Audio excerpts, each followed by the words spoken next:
This episode of the podcast is brought to you by Promises Behavioral Health. If you're struggling through the pains of alcohol or drug addiction or a mental health disorder, now's the time to seek the help that you need.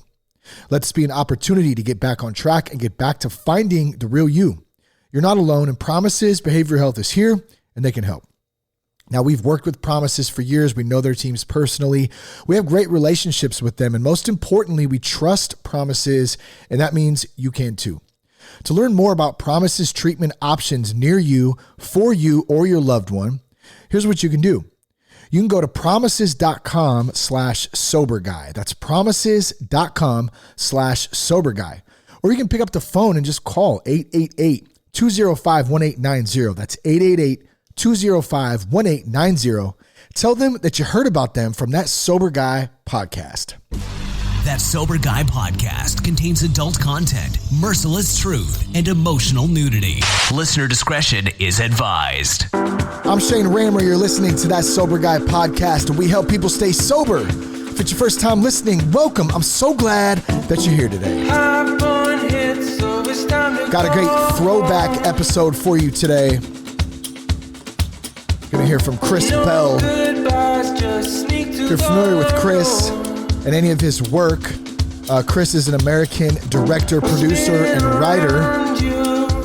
He's known for his documentaries Bigger, Stronger, Faster, Trophy Kids, Prescription Thugs, which I just saw last night on Amazon Prime, as well as A Leaf of Faith, talks about Kratom, benefits that's helped him, and not just the benefits, but the controversy over Kratom as well. His work is focused on the impact that society has on our consumption and addictions, especially to prescription drugs, which he has had some personal experience with himself and his family. His brother actually passed away. His brother was a professional wrestler, passed away with a serious prescription drug addiction. Chris provides some great insight into the ways that the American culture forms decision-making, habits, consumption, and he continues to be an outspoken advocate for those suffering from addiction, for them and their families. So this really was a great podcast. I thought about putting it out or re-releasing it, just being that I had come across Prescription Thugs again, and Bigger, Stronger, Faster also, which is on Amazon right now. You can find all his movies on Amazon or any of the movie platforms. But just a little backstory before we get into the conversation with Chris. I think this came from I think 2020 maybe, and I had reached out to him a couple of times. So it turns out, I'm up in Vacaville in Northern California, which is just outside the Bay Area, East Bay, kind of in between Sac and San Francisco. And there's also a little town nearby, a little college town called Davis, which is just about 15, 20 minutes up the freeway towards Sacramento.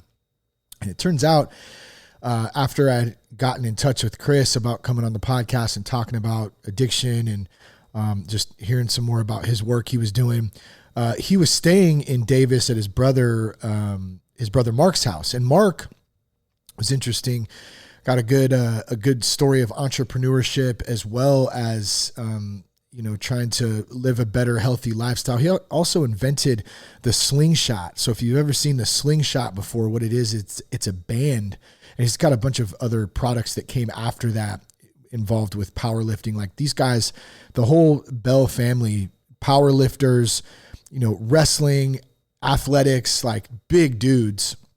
Well, Chris is a little shorter, actually. I think he's only like 5'6", 5'7". So he's not huge. His brother's a little bit bigger, but these dudes are pretty ripped. They lift a lot of weight, done that for many years. And so Mark invented the slingshot, which actually helps you to lift more weight. You put it around your shoulders, around your chest, and then the idea originally was that it would help you to keep good form, lessen the chance of injury, and then eventually be able to build up and be able to bench press more weight. So interesting story. So both of them have been on Joe Rogan podcast a couple of times. So if you're interested in hearing any of those, I'm sure you can find those on Rogan's platform on Spotify as well.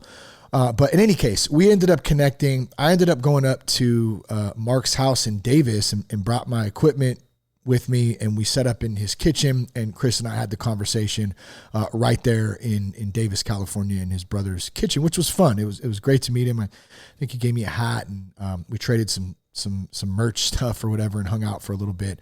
But great dude, doing some great work. I'm not sure exactly what he's up to, these days as of now. But regardless, the films that he's made, Bigger, Stronger, Faster, Trophy Kids, which Trophy Kids is super interesting too. And that really focuses on the sports, like kids in sports, and how their parents are freaking crazy, basically. Like, my kid is going to go pro, and like, they're like just madmen with their kids, or mad women with their kids, because it's both moms and dads just going crazy, basically trying to, really try. Well, Trophy Kids, I mean, I guess that kind of explains it in the title itself. But Prescription Thugs, definitely highly recommend that one. Like I mentioned, and then A Leaf of Faith as well. It's just done some great work.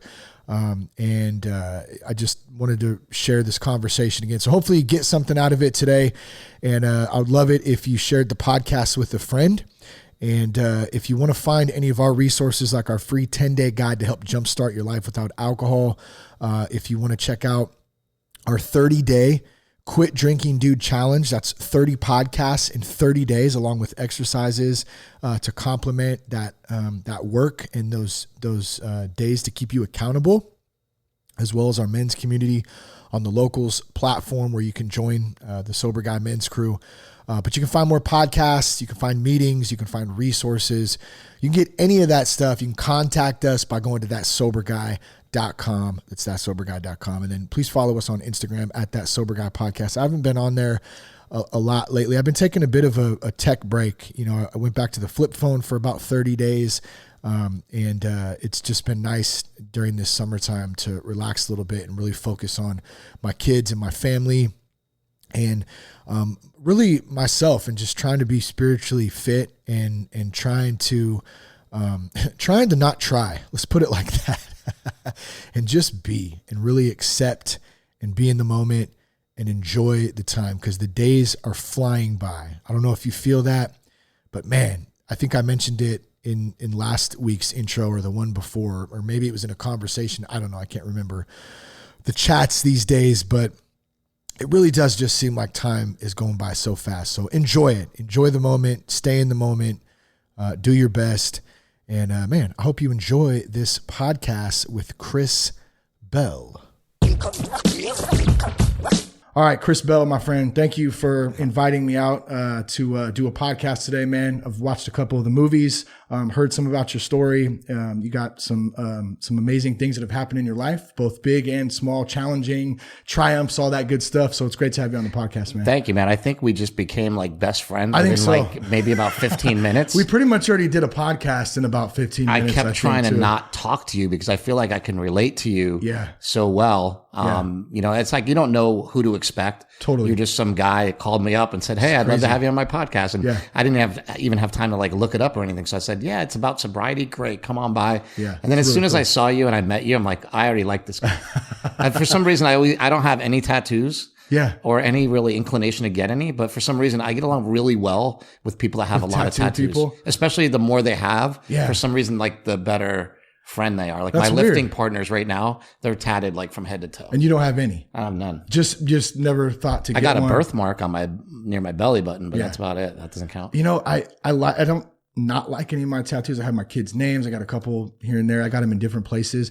I think if I could, if someone came down and said you can have no tattoos or get more, I'd just get rid of them. I don't know what it is. It's a weird thing, man. Interesting. Yeah. You're at a point now where you're like, I've been there, done that. And they're cool, but they're fun. I actually enjoy getting the tattoos. Like, maybe it's a weird pain thing. Yeah. I don't know. Like, depends where it's at too. It could be a process thing. You just enjoy the process. I do. The conversation, working with the artist. Totally. There's something very creative about it. And it's going on your body forever. So it's interesting. Yeah. I always say I got my kids' names so I don't forget, which is kind of the classic cheesy joke. But at the same time, man, my son still says, "Where's my name, Dad?" And I show him, it's right here. If I could get a tattoo though, I always said that this would be it, but it might be a little too cheesy.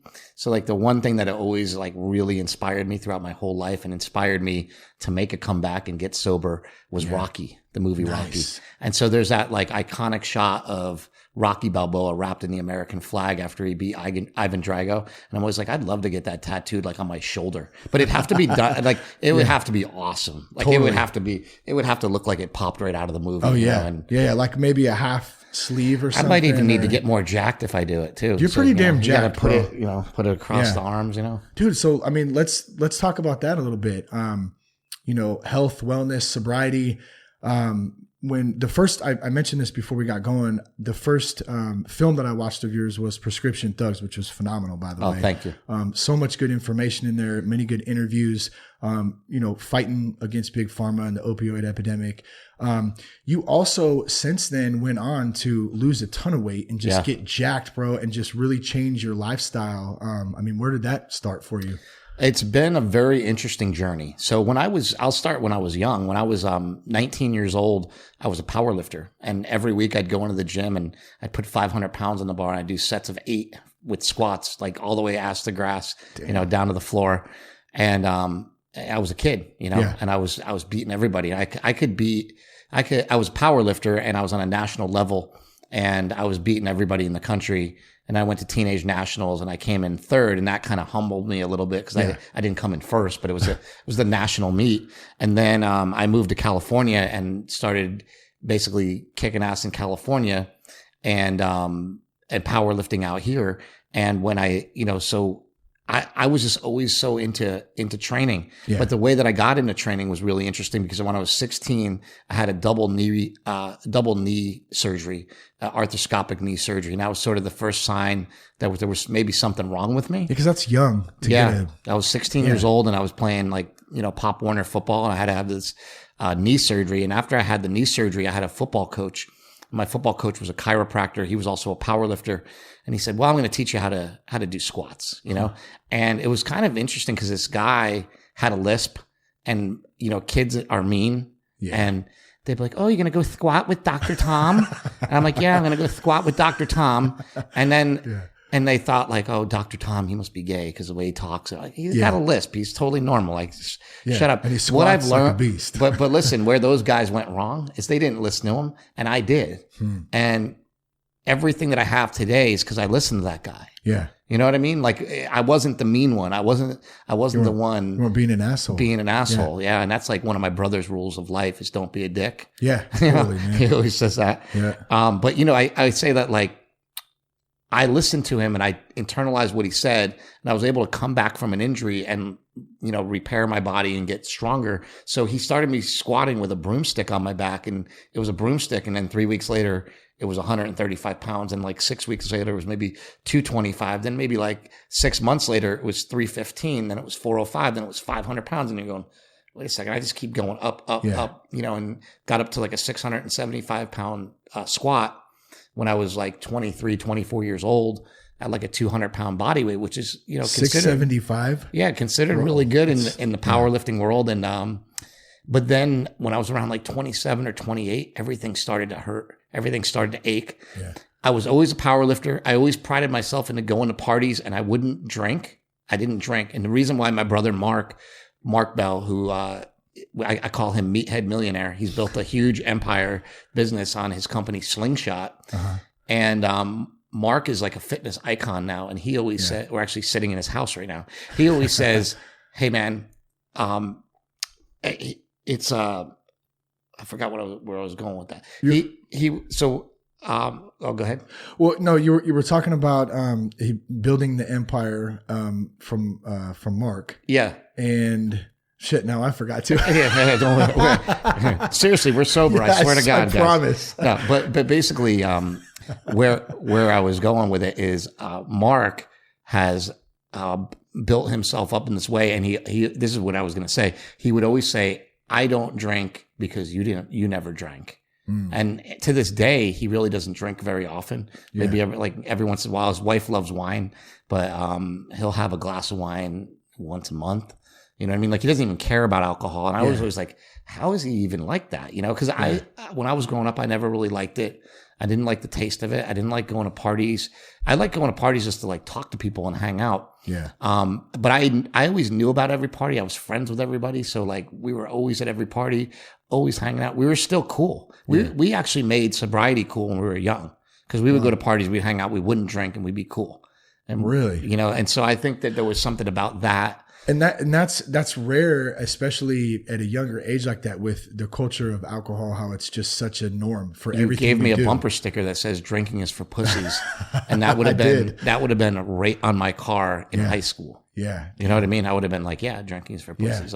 And then you know, when I moved to California when I'm 28 years old, I'm working at Sharky's in Hermosa Beach, which is like a famous bar. It's always packed every single night of the week. You can go there. It doesn't matter. You can go there tonight. It'll be packed. Oh, Hermosa Beach. I've been to the one in Huntington. Yeah. I think. Yeah. Okay. Yeah, Sharky's is like legendary. Yeah. People just go there and get hammered. And they have these giant drinks in these, in basically like a beach bucket, like a pail. Yeah. And they're called shark attacks, and people will just get like sloshed there, you know. And so, you know, I worked there for a long time, and there was always so many girls coming in, and me and my brother worked the door. And then, after working there for so long, we knew everybody. So then when I stopped working there and I went to USC film school. So, in the meantime, I was bouncing, you know, like you do what you got to do to make money and pay the bills and do whatever. So when I got out of college, my friend owns Sharky's, and basically said, "Hey, you were the bouncer at the school bar and you always kept it in line, and I want you to come bounce at my bar now."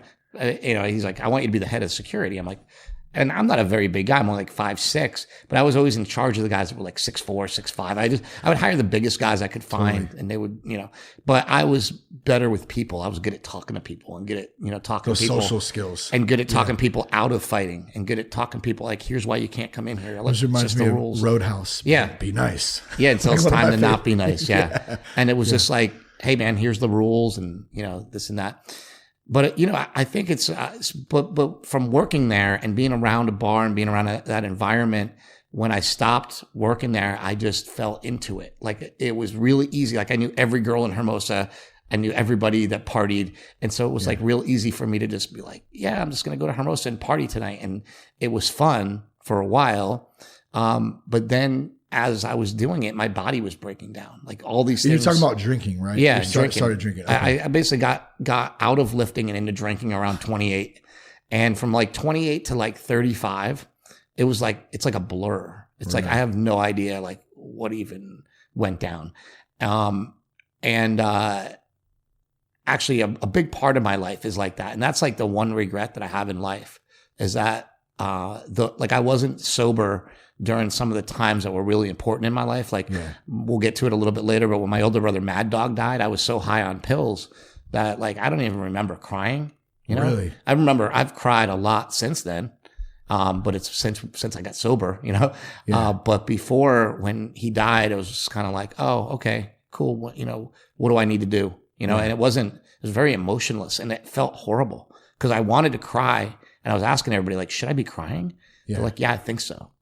But you couldn't, or you but just, I didn't. Did he pass away during the filming of Prescription Thugs, or was it before? Yeah, it was basically, so we did Bigger, Stronger, Faster, and I was actually trying to come up with an idea for my second movie. And I'm like, well, what can I possibly do, you know, as my second movie? And I was, you know, trying to come up with ideas. And I had began filming some stuff. My friend was a basketball coach at the time, and it was my drinking buddy. My drinking buddy, Leland, he was the guy I used to go out and party with all the time. And he's a big dude. He played basketball at Michigan, Division I basketball, was handed everything his whole life. This is a classic story. Yeah. And he became an alcoholic and a drug addict because he was always handed everything. And then when that was taken away from him because he hurt his back, he didn't know what to do. And so he still is lost. He's still in the struggle. You know, I've been trying to help him for a long time, and he just doesn't ever come out of it, you know, because he's like, I have no purpose. Yeah. I'm like, dude, you're 6'8", 280 pounds. What do you mean you don't have any purpose? You know, you could destroy people. You could, there's so much things that you could do, but there's also so many things that he could do just because he's so talented at basketball and other things. It's like, dude, you're just wasting. He's got a lot to offer. Yeah, you're wasting a lot of time, That's always like one of the toughest things is when we see people we love, like family or friends, and we know their potential. We can see what they have to offer. It could be a number of things, whatever their purpose is, maybe. And you can't help them because you can't help someone who really doesn't want to help themselves. And that's a really tough thing. I still work through that. I've been really torn on it, and maybe we should even bring it up right now. So like Leland, he was my best friend for 10 years. More than that, maybe like 15 years. He moved out from Boston. I moved out from New York to California. We met at Gold's Gym. We both worked selling gym memberships at Gold's. Nice. We both were sort of the big personalities there. Mm-hmm. And I was 5'6" and he's 6'8". So we actually looked like the number 10 walking around. It's like Danny DeVito and Arnold Schwarzenegger. Yeah, it totally was. Except for he wasn't that jacked and I wasn't that fat. But it's kind of close. Just the height thing. That's all I was thinking. Kind of close. But anyway, regardless of that, he was my boy, and we hung out all the time. And like now, so basically, I had cut him off. Yeah. Maybe about a year ago. Just so like I can't do it anymore, dude. Like you're gonna end up like Mad Dog, and I'm gonna find you in the gutter, and that's how it's gonna be. And I can't watch you do this to yourself. Yeah. And kind of like when I stopped talking to him, he didn't come around for like a long time, but now like recently he's trying to come back around again. Like he keeps texting me and stuff. And I've texted him back once or twice, but then I'll just get like 10 texts in a row. And he's trying to tell me that he's like 60 days sober. I'm like, yeah, but people that are sober don't text people 10 times in a row. You know what I mean? Like that's a drunk thing. So big sign. So I'm like, man, I'm like, I love the guy. I want to text him back. I don't want to see anything bad happen to him. But at the same time, like, I don't want to be part of this. Yeah. Like, I've seen my brother go down this path. I've seen so many of my friends, go down that path that, like, I'm almost scared to be a part of it. So I'm actually trying to, like, be stronger and just come back around and just, like, call him up and be like, hey, dude. Yeah. It's hard because he's he can manipulate me very easily. Totally. And so, like, I know if I call him and I say, hey, look, are you really doing this? You really want to get sober? Do you really want to get clean? Because I'll help you. And then like have him not come through on it would be like so disappointing to me. Yeah. Well, you set yourself up, and you have, because you invest time and emotions, and then you start hoping for the best, or maybe you see a little progress and then all of a sudden it's like 8 steps back. Like I have a good friend, who is one of my best homies, and spent a lot of time together, especially when we were using drugs together. And he got in a really bad car accident and almost died. And it changed his life because he had some brain damage, and the recovery just physically for him has been it's been insane, like pain wise, and it's brutal. It's a lot of the same stuff. And that's what happened to me. So I was a power lifter my whole life, right? We get to this age of like 28 when I kind of stop powerlifting. I start drinking more, but I was always still lifting. I always still lifted. I always still followed kind of like a low carb diet. I've been doing like a low carb ketogenic diet style thing since like 1995, but I've gone on and off of it so much. I've gotten really fat up to 260 pounds. I've gotten really lean down to 165 pounds, like, and everywhere in between. Yeah. And now I found something that, really works for me a lot better, which we'll talk about in a little bit. But like, I feel like, I've been, through all this, like, up and down. Yeah. And, but when I got to be 28 and I started being in pain, I was actually working at Sony Pictures at the time. I was a production coordinator for their special effects department, because I had gone to film school, and I was like, man, why am I working at these bars? I'm just wasting my time. I wanted to really be a filmmaker, but I couldn't get a real job. Like every time I go to get a real job in the film industry, like nobody wanted to hire me. I had too big a vision. Like I would be like, hey, I'd walk into Warner Brothers and be like, okay, when I take over the studio, here's what I want to do. Yeah. And they're like, yeah, no. Yeah, kind of like that. Not that big, but like I just feel like I was never the person that was going to be an employee. I was never going to be the person that you could tell, hey, just do this, this, and this, and and good job. I had to do things that were like outside the box, that like fit me, that fit what I do and who I am. So basically, though, like what ended up happening was like I was lifting and I was doing all these things, And I was drinking and stuff, but I wasn't bad. I was just partying just like everybody else. Yeah. And then I made Bigger, Stronger, Faster. And in the course of making Bigger, Stronger, Faster, which was my first film, it was at Sundance in 2008. So I started that in like 2005, right? Actually, right before that, I was working at Sony. And then right before that, I was working at WWE as a writer. So I was on the road writing for WWE. And that was another thing. I got fired from WWE after 6 months. Really? It was like a dream job for me, but it's a very high pressure job. And it's funny because you're writing for wrestling, which is like a joke. Yeah. It's a joke. Well, Mike was working as a wrestler. He was a wrestler, right? But he was never like a big contract guy. He was, kind of like the guy that used to beat up. Yeah. But what were you saying? You said it was a joke, like you were writing. And it's to get fired from WWE as a writer. You'd be like, how bad of a writer are you? And it's like, no, it's not that I'm a bad writer. It's like, I'm not clicking with the rest of the group. It wasn't like, oh, you don't have the talent to write for WWE. It was more like, it was a fast paced, crazy environment. And the things that, was like basically what happened there was I went in with a bunch of ideas, and just like the studios and other places that I said, the ideas were just like way too big, way too but that's what they hired me for. When they hired me, they said, we want you to flesh out big, long storylines. So I went through and I fleshed out a big, long storyline that was like 12 weeks long, like a feature film.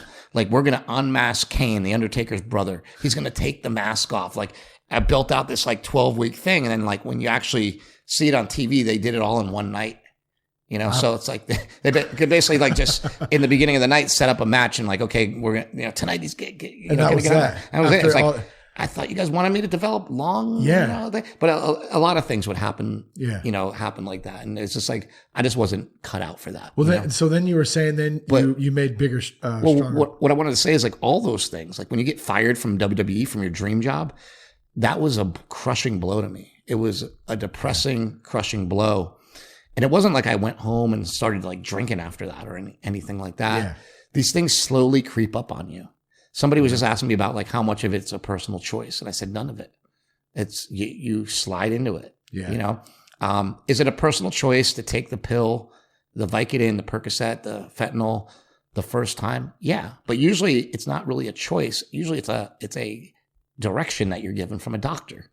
Hey, you should take this. Yeah. So is there a personal choice? Well, no, because if your doctor tells you take this, it's going to help you, you're going to take it. Yeah. So it's not really your choice, right? But you do get to a point where you could stop taking them, or you could get to a point where you could say, hey, I understand. I'm like, I used to only need 5, now I need 10.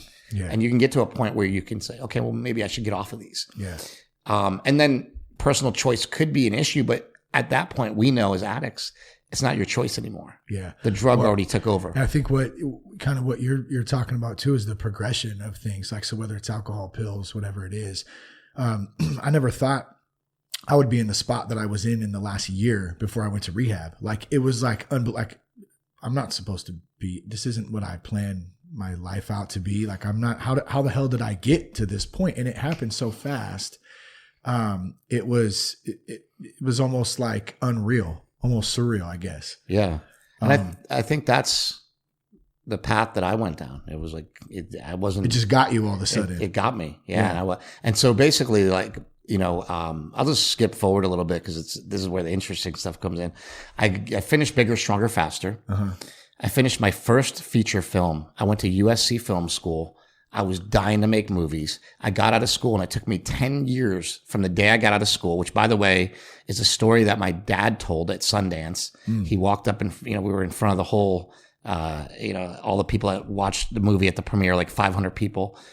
My dad said, I told my son that when he graduated from college, it would take him 10 years to do what he wanted to do, to achieve what he wanted to achieve. And then I grabbed the mic from him and I said, and today is like literally 10 years from the date that I went to college. It's only like a month or two off. Yeah. Or Sundance was at the end of January and it was 10 years, the September that had just passed. So that September that had just passed was like October, November, January. I was almost like 3 months shy of 10 years before I made it to where I wanted to make it. And my dad just knew that from experience, you know? And then we went to Sundance and it was great, but I just kept remembering at Sundance because I was getting hammered at that time. I had a really bad drinking problem. I had no problem with prescription pills yet. I'd never taken a prescription pill. How old were you at this time? I was like 30, I want to say like 33, 34, somewhere around that. It was like I was making bigger, stronger, faster. When I got my hip replacement surgery, I did double. So what happened was, we're gonna get to that. So basically what ended up happening was I had a double hip replacement surgery and I had them done at the same time. And the reason I had to have that done is because I had arthritis my whole life that I didn't know about. And I didn't know about it until after I had won all these powerlifting competitions. I had done all these things. I was always in pain, but I was never a complainer. So you just wrote it. I just wrote it out. I was like, whatever. And then my doctor was like, you can't even walk. He's like, you need two new hips. Like when my doctor saw me, and I'm like, but you haven't even done an x-ray. He goes, I don't need to. Yeah, he could just tell. You can't even move, And from the time that he told me that until the time they took my hips out, it was a couple months. And that was the most agonizing pain I've ever been in my entire life. Even sleeping, probably just nothing. Anything. And so they gave me what's called Darvocet. And I always say like there's this gradual mountain of opioids. There's like you have like Darvocet, or maybe you have like I don't know which ones are lower, but like on the low end you have like codeine and Darvocet and Tramadol. And then it starts like really ramping up to like Norco and Vicodin, which are kind of the same thing. And then like, then it's fentanyl, or then it's Percocet, Oxycontin, Roxycontin, Roxycodone, Zyhodrone, and now carfentanil, which is an elephant tranquilizer where if you even touch it, you could die. Yeah. Right. And so it's this ever increasing scale of opioids that like, who's ever going to be able to get off of that? Nobody, because that's a train that just keeps going in circles, so you can get off of opioids for, people get off them. They always go right back on them. It's not something that's really easy to get off of. So what ended up happening is after the surgery, I still had a lot of pain. I was achy all the time. Everything hurt. And, I think after about 2 or 3 weeks of being on prescription painkillers, I was already addicted to them. I could tell. Fast. Huh? Yeah. And then I just remember I would go walk. I had a bulldog at the time, and I'd go walk my dog around the block. And by the time I got back, I needed to take more pills. Damn. Because it hurt that bad. Really? I was like, well, I'm only going to go around the block. Cause I got to a point where I was 10 weeks post surgery. I was still, I was on crutches for 12 weeks. So I could walk, but I had to do that like stutter step walk with the crutches where it's like, looks all weird. And, it's brutal. And you don't realize how much you rely on each joint in your body, each bone in your body, each thing in your body. And it's like when you go through all that pain and all that agony, and then, you go to the gym and you see somebody that has like one leg or something, like when I do all the time, it inspires me so much because I know how bad it hurts when one joint hurts. Yeah. And I'm like, I could not imagine missing losing a limb. Oh, totally. Losing, not having my faculties about me, being blind, being deaf. Yeah. So I commend all of those people that have those disabilities and are able to overcome them, because what I'm overcoming is just pain. And to me, it's a lot simpler than a lot of these other problems. And that's what I want to talk about, because I think there's a lot of ways to get people out of pain that they don't get addicted to anything. Yeah. How many pills were you taking a day? I was up to about 30. Damn. And they were Percocet, 10 milligram, big dogs, And it's like you were saying, like you take 5 and then all of a sudden 5 doesn't work. Now you got to take 10.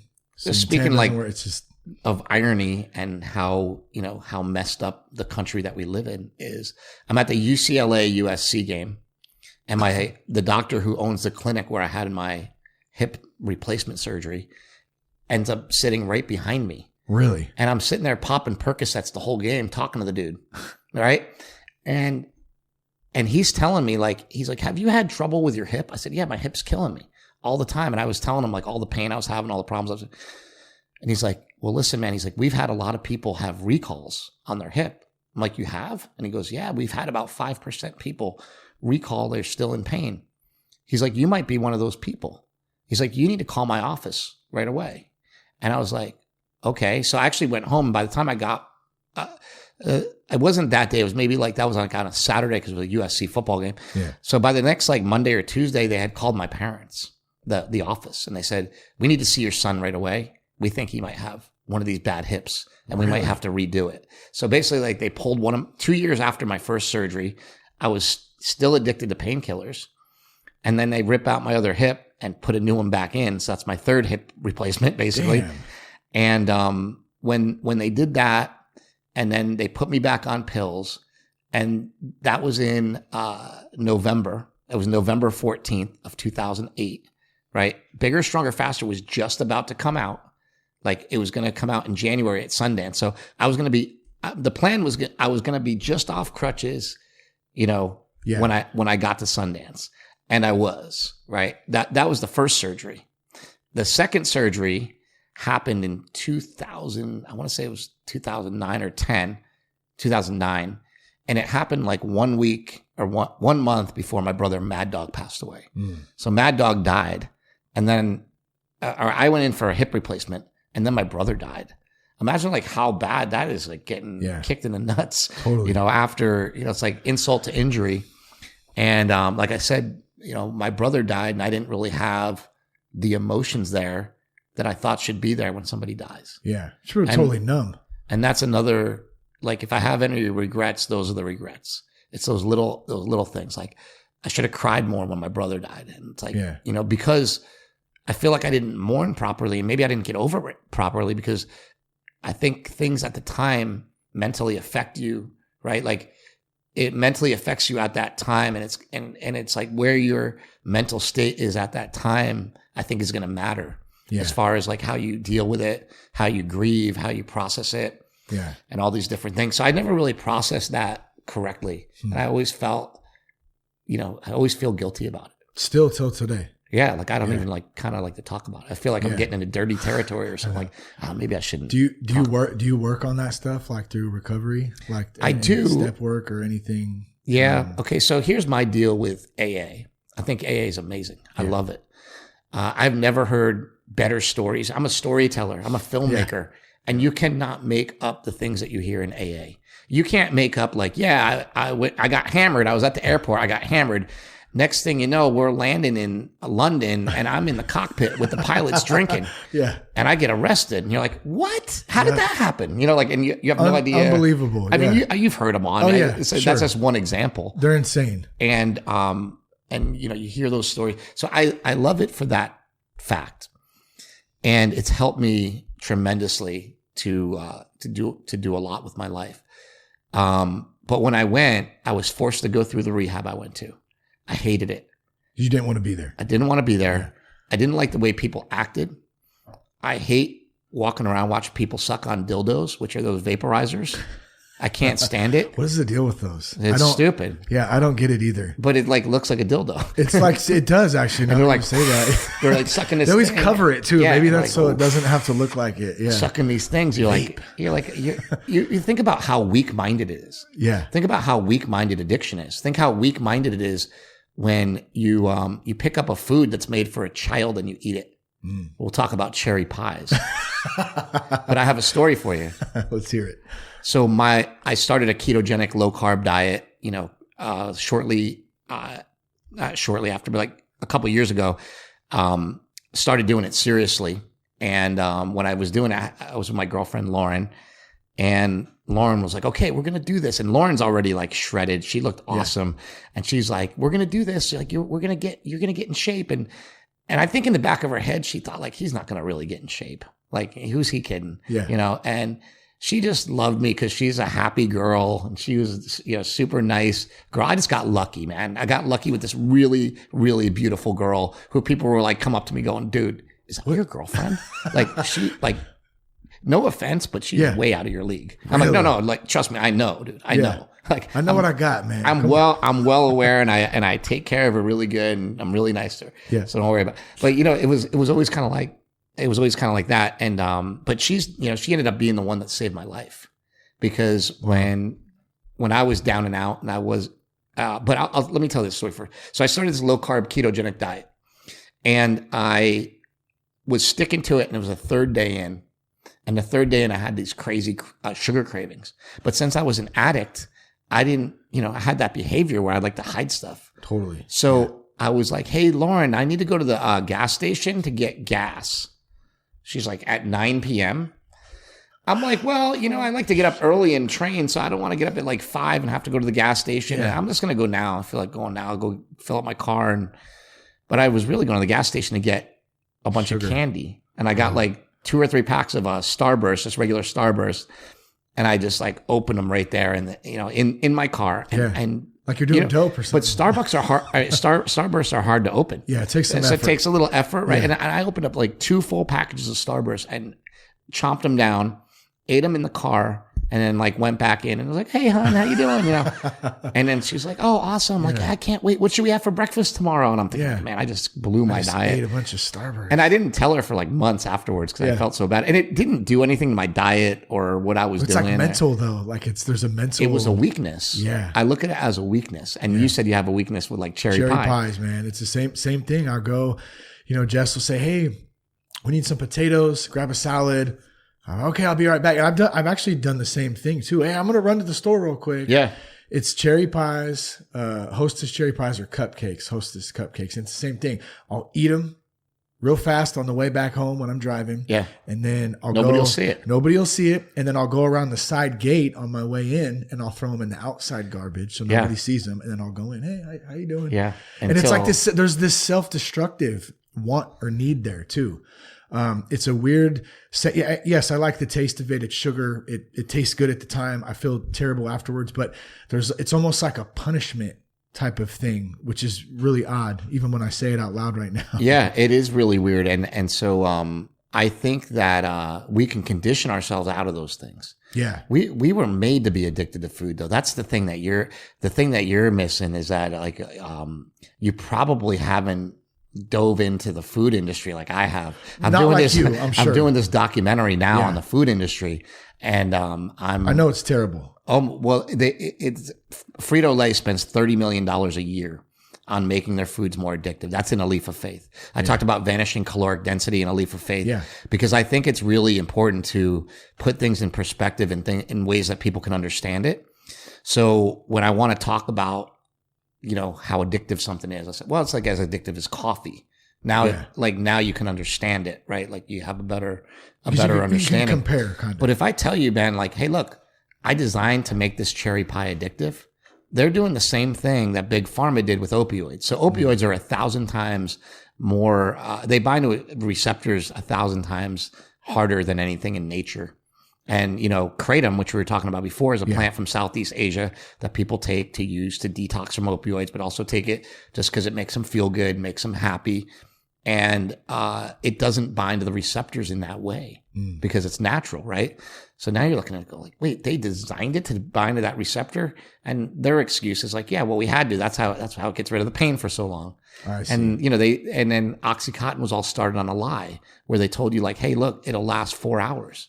But after you take it for like a month, it only lasts 3 hours. After you take it for 2 months, it only lasts 2 hours. After you take it for like 6 months, it only lasts for like an hour. And then you got to take more, right? And so you build that tolerance, and then you just get to a point where there is no way that you could take enough to get high without getting respiratory depression and dying. Yeah. And the thing that's really interesting about kratom is it doesn't make your body produce this substance called beta arrestin, and beta arrestin is why people die from, I guess it's like an increase in beta arrestin, which makes you, it slows your breathing. It's what controls your breathing. Got it. The hormone or enzyme or whatever you call it. I have to look into it a little bit further, but I know as far as talking to the doctors, like Dr. Christopher McCurdy from University of Florida has been studying kratom for 12 years. And he says to me like, hey, look, beta arrestin is what kills people. When you raise the beta arrestin, it's what makes people stop breathing and they die. And kratom doesn't do that at all. So it's crazy because we've stumbled upon this plant that can help people with all sorts of addiction, including sugar addictions. And so when I started taking kratom, what happened was, and this is controversial because like I started taking kratom, I went on Joe Rogan's podcast and I talked about it. Yeah. I got crucified by AA. People that were my friends. Really? Oh yeah. People are my friends going on my social media saying, hey, I have listened to the podcast. It's a great podcast. Hey bro, you're not sober anymore. Well, who cares? It's not for you. Yeah. I didn't get sober for you. I got sober for me, you know? And I got and if you watch A Leaf of Faith, the person that's helped me the most throughout my entire sobriety, besides my brother Mark, has been a guy named Richard Tate, who I owe my entire life to. Richard Tate owns Cliffside Malibu. He's one of the craziest people I know, but I love him. Yeah. I love him because of that. He's like a no bullshit guy. And when you see him in interviews and you see him on Dr. Phil or Dr. Oz, he's all buttoned up. He looks, he looks amazing and he speaks very well. But when he gets you like alone, and he's got you, he basically walked into my my rehab. The first day I was there, he said, "Come here, baby. Give me a hug." And he gives me a big hug. And he was in Prescription Thugs. Yeah, right? that's what I was going to ask. Yeah. And so I interviewed him for Prescription Thugs. This is kind of amazing. This is how my life works all the time. Like this is an everyday occurrence. I know a lot of people. I am good talking to people. Like I have fun talking to people and I like it. And there's always somebody else that I know that I can hook this guy up with that'll help this guy, that'll help this guy, that'll help this guy.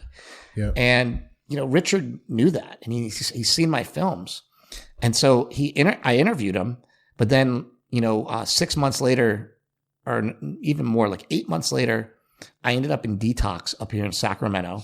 My girlfriend, I was drinking every day. I met this girl Lauren. She was beautiful, and I said, "Hey, let's hang out." Blah blah blah. We started hanging out. We started dating.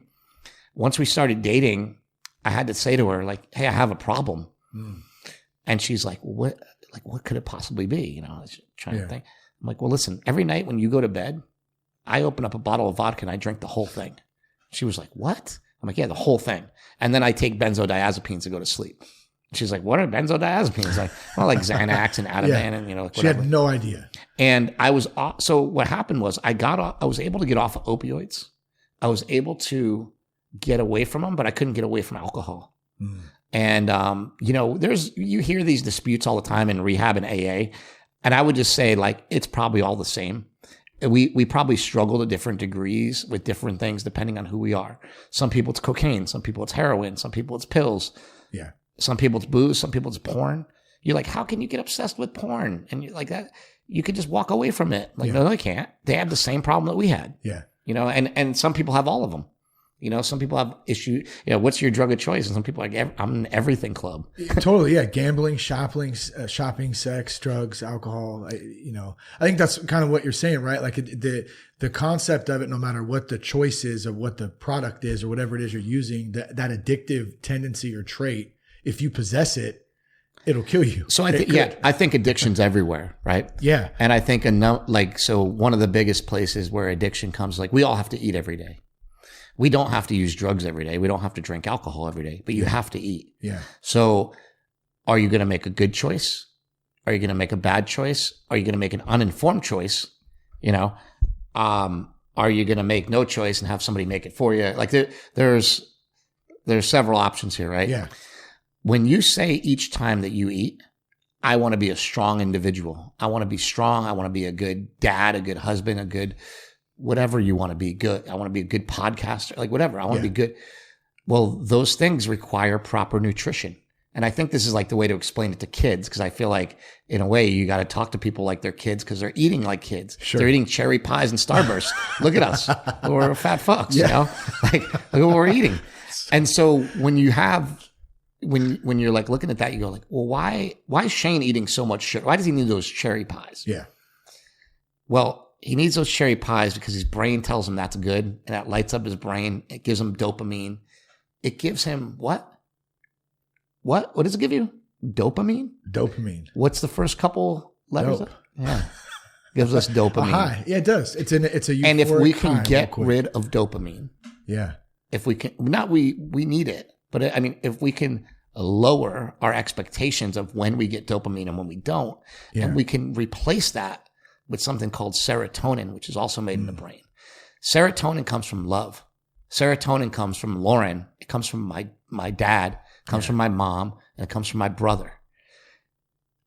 Dopamine comes from drugs. It comes from porn. It comes from weed. It comes from all these things that could like bring you down, right? Yeah. And some of them do and some of them don't. Like I have friends that smoke weed every day and they're super, Joe Rogan. Joe Rogan's my boy, right? Like, and he's got no problem with it. He's doing great. That's his path. You know what I mean? But I always warn people, don't look at somebody else's path and think that you can do that. If I look at the best Mr. Olympia of all time was probably Ronnie Coleman. Yeah. Biggest dude in the world. And it's like, wow, I'm just going to eat what he ate and train like he trained. Well, guess what? It ain't going to work for you like that. It's different person. It's genetics. There's so many factors. Right? What about just the relationship with food too? My wife and I had this conversation recently with someone at our gym in Vacaville about the relationship between like this emotional connection to it versus eating for fuel. There's a big difference, and that's something that there's a connection there. Maybe it goes back to childhood. Maybe I'm sure it has some addictive connections to it too. How do you start to change that relationship? Well, I think you change it through what I was just going to bring up, and I think that's some sort of fasting.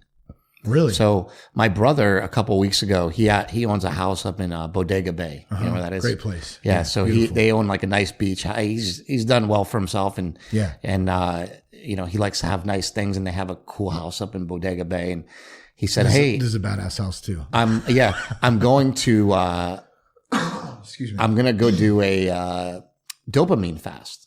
And I'm like, "What are you talking about?" And he's like, "I'm just going to fast from everything. Like I'm bringing a notebook and a pen.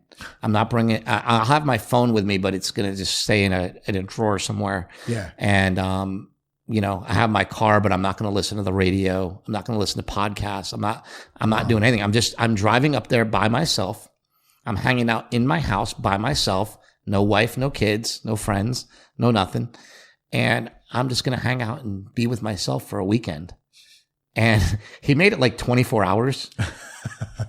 But he still had to like text his wife a couple times. Yeah. Like there's still things that you got to do, right? Totally. But he said it was one of the most valuable experiences that he'd ever had. So like I want to actually try to do it. I want to try to do it too. That's huge. And also like what Mark was saying is like, well, maybe it'd be awesome if we did it together. Because then at least you have somebody else to talk to. Maybe what you're doing is like, maybe there's a dopamine fast that can be replaced with the person I love the most, my brother. Wow. And so maybe it's a dopamine fast and a serotonin splurge or something, So I don't really know. I mean, we haven't really tried that yet, but I think getting away from things helps so much. So to explain what a carnivore diet is so crazy to people. But basically, the way it all came about was in 1995. I went to Gold's Gym in Venice, and I was training with a guy named Mike O'Hearn. A lot of people know him as Titan. He was on American Gladiators. He's this huge, jacked, good-looking, all-American kind of guy. And Mike O'Hearn was he just looks like he walked right out of a magazine, Just specimen. If I say if you say like, hey, what do you picture a bodybuilder being? Like I would point to his picture. Yeah. He's the guy. He's like, Arnold Schwarzenegger, but more aesthetic, like it's more of a look that most guys would want to look like. He just turned 50. Really? And he posted his dad bod at 50 and he's like jacked and shredded. Like he's like 260 and just shredded, right? And he's like, 50. Yeah, dad bod. And you're like, yeah right. Come on, Mike. So Mike was training with this guy, Ron Fedko. Ron Fedko now works at Stanford and he's the head of the computer science department up there. And as well as I do, anybody in a high position that's really successful is usually crazy. Yeah, somewhat, for sure. Like I was just saying with my friend Richard that owns Cliffside Malibu. He's a little crazy, but that's what gives him that energy to help people. And he wouldn't have that energy to help people. But also like the way, like I said, when he got me alone and he could get through to me, that's where he really got through. It was like when he talking to you one-on-one. When he could be one-on-one and he could get a little crazy and tell you things that like be maybe real. Maybe you wouldn't want to say in a meeting setting because like other people won't totally get it. Yeah. But the where was I even going with that? What I was saying is like, so the carnivore diet came about. I was training with this guy, Ron Fedko, and Ron Fedko is like, no bullshit. He'll just tell you exactly how he feels. Be like, Shane, don't like the beard. Get rid of it. Don't like the tats. Get rid of them too. Huh. Like he'll just tell you like, and you'd be like, oh, okay. All right, like, Ron. And he's very intimidating, right? Yeah. And he's very smart, almost like too smart for his own good. So he's like, yeah, like you would be a really good power lifter. Like your lifts are really good, but like you're just so fat that like I don't really see much of a future for you unless you probably got to lose like 60 pounds. Just brutally honest. 60 pounds. I'm like, dude, you want me to weigh like 160? Well, guess what? There was a point in my life where I weighed 168 pounds. Really? And I was shredded to the bone. So like this guy's prediction of what I should weigh when I was like ripped was exact. So he spoke it out over you. I don't know. He just knew. He like, that's how much you should weigh. And so that was the only time I was ever really like that low of body fat, like that lean. But that wouldn't have anything to do with the carnivore diet, though. At that time, you weren't. No, that did. Oh, it did. So I'll explain it. So basically, what happens is like you're too fat, and I said, "Well, what do you suggest I do about it?" He's like, "Go get a pen and a piece of paper and write down everything I say." I'm like, "Oh God, here we go." I'm already in school at this point. I'm at USC. I'm going like, "Oh God, I got to take more notes." So I said, I basically go get a pen and a paper from the front desk. I'm at Gold's Gym in Venice. Yeah. He's like, "Okay, write this down. Ready? Red meat, water, salt." That's it. I said, well, where's the rest of it? Where's the vegetables? Where's the this? Where? He's like, no, that's it. And I said, what do you mean that's it? He's like, you're telling me that you can't eat like steak every meal or, a burger every meal or just even ground beef. It's $3 a pound at the time, back then. Yeah. It was 1995. Like you can't afford that, And I said, well, no, I could totally afford it. I mean, you can get these big tubes of ground beef at Costco for like real cheap and whatever. And I'm like, I'm just wondering why. He goes, because you're too fat. And like, that was it. Like, that was the explanation. So like, I kind of had to dive in on my own. And so then I'm actually walking away and he goes, hey, Chris. And I turn around and he's like, not even a stick of gum. Really? And I'm like, dude, like how crazy is this going to be? Yeah. So I call him the next day, I go, Ron, you're going to hate me because I know you're going to say no, but I looked at all the ingredients. Can I have like brown mustard on my beef? And he's like, yeah, brown mustard's fine, but no ketchup. So I bought this giant thing of Golden's brown mustard from Smart and Final, and I had a big pump on it. It was like a gallon thing that you buy for like the hot dog stand. Yeah, the big ass one. Yep. Yeah. And I bought that, and I bought these giant pounds. Me and my roommate at the time, my roommate was as crazy as I was about lifting. Yeah. His name was Justin Braun. So to have the last name Braun, you have to be a lifter. Yeah, there's no way that you couldn't. He actually went on to become the head strength coach at Montana State University, which is kind of cool. Yeah. So he did it with me, and we had a whole freezer packed full of beef. We had nothing in our fridge except for water and beef in our fridge, and then like a giant thing of mustard. That was all in our apartment. Some salt, right? You get salt. Some salt. Salt it. That's it. And some salt. And I did this carnivore diet for 2.5 weeks. And I went from I think I was like 242. I went from like 242 to 220. So I basically dropped a whole weight class. So when I weighed in for my competition, I weighed 220. Yeah. And it was kind of because I had a lot of fat to lose. I was holding a lot of water weight. Your first 8 pounds are going to be water. But after you lose 20 pounds, you're like, in 2.5 weeks. Yeah, you lose like 22 pounds. You're like, wait a second. Well, like I said, literally the first 3 days were like 12 pounds because it just all flooded out of me, And then also, what a lot of people don't understand is like, you have to be in a calorie deficit. There is no hocus pocus magic diet. The ketogenic diet doesn't offer any metabolic advantage over a regular diet. As far as we know right now, a carnivore diet doesn't really hold any metabolic advantage. The thing that it does so uniquely, it offers our body every single nutrient that our body needs in more absorbable forms than you can find them in plant foods, right? Because we can eat all these things that are made out of plants. We don't absorb them. Who cares what you're eating if you can't absorb it? Right? Were you hungry when you were doing this in the 2.5 weeks? Were you still hungry, or did you feel full? Or I wasn't, because I was like in such a sort of like full bore attitude that I was like, I'm going to go in this competition. I'm going to do this. And I didn't know any better. And so like now with all the information flying around and YouTube and everything, like I'll hear one thing from one expert and then I'll try it for like 2 days. And then the next day I'll hear like, oh, that's bullshit. I know. I hear that all the time too. And I just kind of like what to believe. And that's why it's personal experience. I feel like that's to your point earlier, like shit that works for one guy isn't going to work for the next guy potentially. So you can't. And I'll tell you, here's what I noticed on a carnivore diet. So I was talking to you before about sweeteners and different like sodas and different things. They have these sodas that have like sweeteners in them, like stevia. Like there's a company called Zevia, and their soda's great. Like I love it. Yeah. But I don't drink it often. And the reason I don't drink it often is, and like I was drinking a Gatorade Zero before. Yeah. I'm like, well, I don't really agree that this has aspartame in it, but like I was thirsty and I just wanted Gatorade over water. So I just had it this one time, but I don't normally have it, you know? And I think that that's like an important thing to grasp about like the carnivore diet and why it works is like, if you were to just take yourself, it's almost like think about going on a fast. but you can basically, you're on a fast, but you can eat as much as you want. You can basically eat as much meat as you want of any kind of meat. It doesn't need to be red meat, but red meat has all the nutrients in it. So when I say nutrients, just so people understand, I'm talking about macronutrients, which is protein and fat. We don't need carbohydrates. We do need carbohydrates. I should correct myself. There's no such thing as an essential carbohydrate that our body can't make. So our body makes glucose as needed. So if you need glucose, you can make it out of protein. You can make it, and your body will make it. And I think that's like an important concept to grasp. Like, listen, you're not missing anything. You're actually getting more of everything in more doses that are easy to absorb. So as you're eating like other inferior foods to steak and red meat, you're basically going away from health, not towards it. Now you could go towards it so much that you have too many nutrients, but it's really hard to eat that much meat. So like, as far as I've seen in any like functional human being, I've not seen people able to overeat on meat and gain because you get a lot of body fat. Basically. I have seen people gain weight. So I won't say like you can't gain weight on a carnivore diet. Yeah. But it's pretty hard. There's a lot of people doing it. You can gain muscle. Dr. Drew's doing it. Yeah. And he lost a ton of weight from what I listened. Guess why Dr. Drew's doing it? Because I was on his podcast. I heard, that's what I heard. I think that's where I had heard it. But it's, Mike. And I don't think it's for everybody. Like you're in pretty good shape, but you just told me like, hey, I want to get rid of this dad bod. Totally. I've been doing CrossFit in Vacaville for 2 months now. So I'd say, hey, all right, Shane, cool.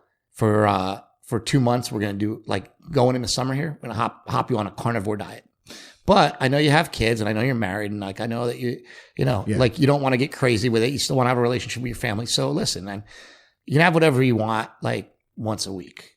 Then you're like, oh, okay, cool. I'll plan like Sunday pizza with the kids or whatever. Yeah. And I'll have that.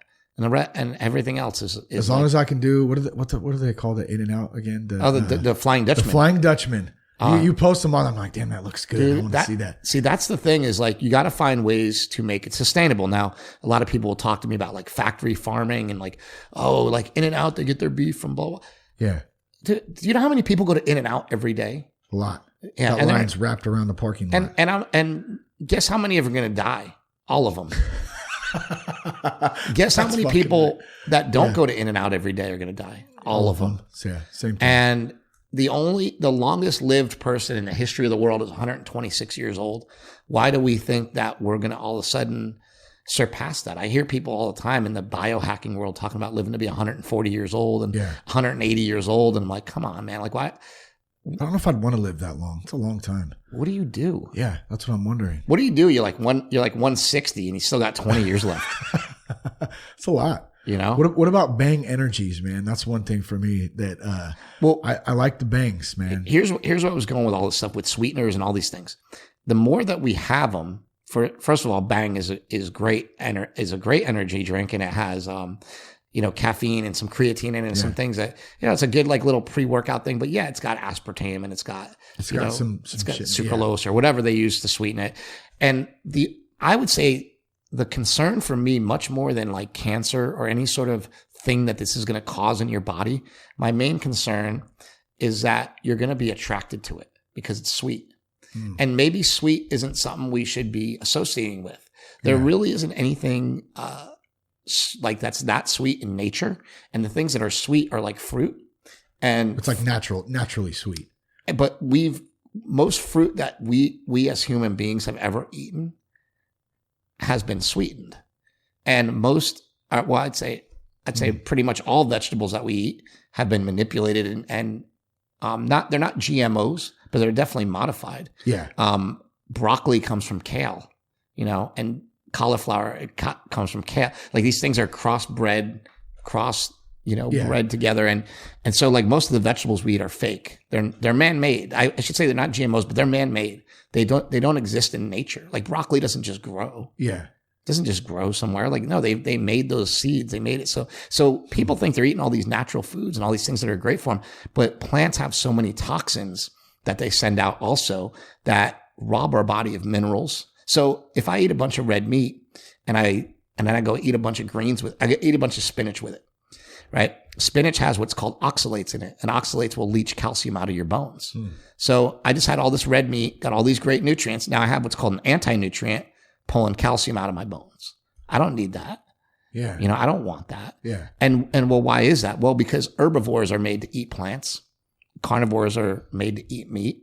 I believe that we came along as a mostly carnivorous animal. That's why we grew bigger brains. That's why we were smarter than other animals and things like that.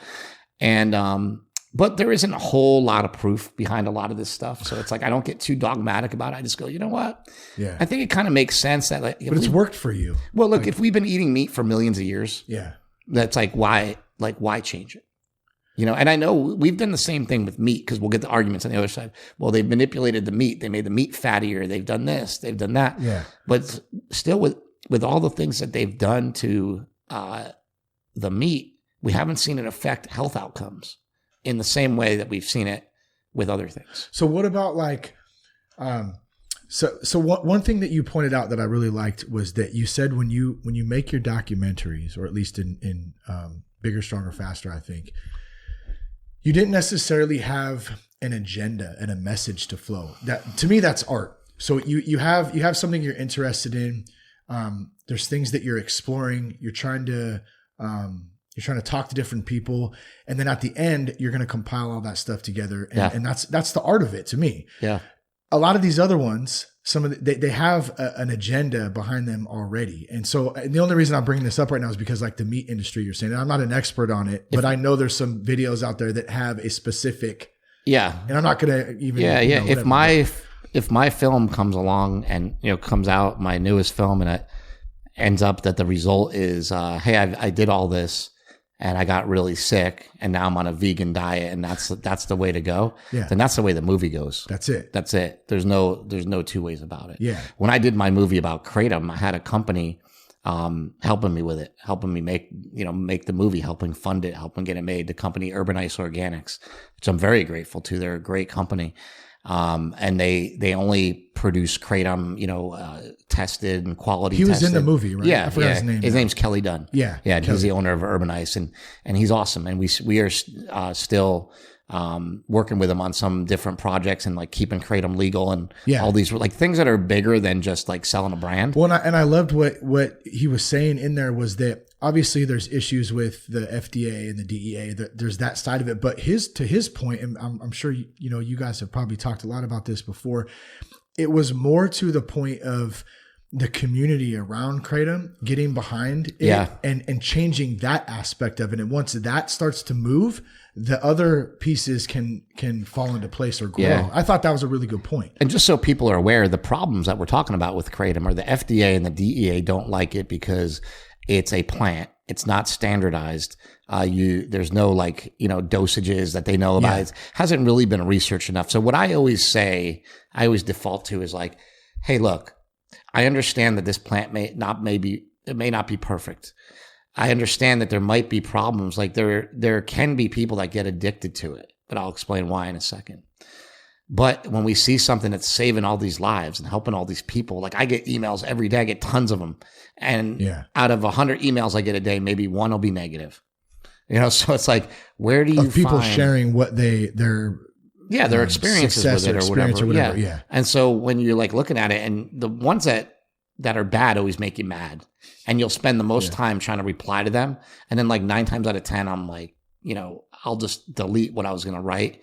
And I'll write, hey, sorry you feel that way, and just like move on. Cause I'll be blasting somebody out like, hey, you don't even know what you're talking about. And then I'm like, that's not worth it. Like, it's like, who cares? Just because they came at me rude, I don't have to come back at them rude. There's a comedian, Mark Lundholm, and he actually really inspired me. I met him in treatment. He came in. And one of his biggest sayings is first thought wrong. He would say second thought wrong. And I always remember that because that's like that initial reaction when I want to do stuff. It's a switch for me, and I can go, and I'll start doing that too. Start writing something or saying something. Go, wait a minute. I don't even have to waste my energy on that shit right now. Let me just move on. Why am I wasting my energy? Nobody even knows who this guy, like you don't even know who they are. They're just a random name on it. Yeah. And then like you click their profile and you see this private account. Yeah. And you're like, why does social media even allow that? Like, oh, I'm going to have an account, but it's only for me.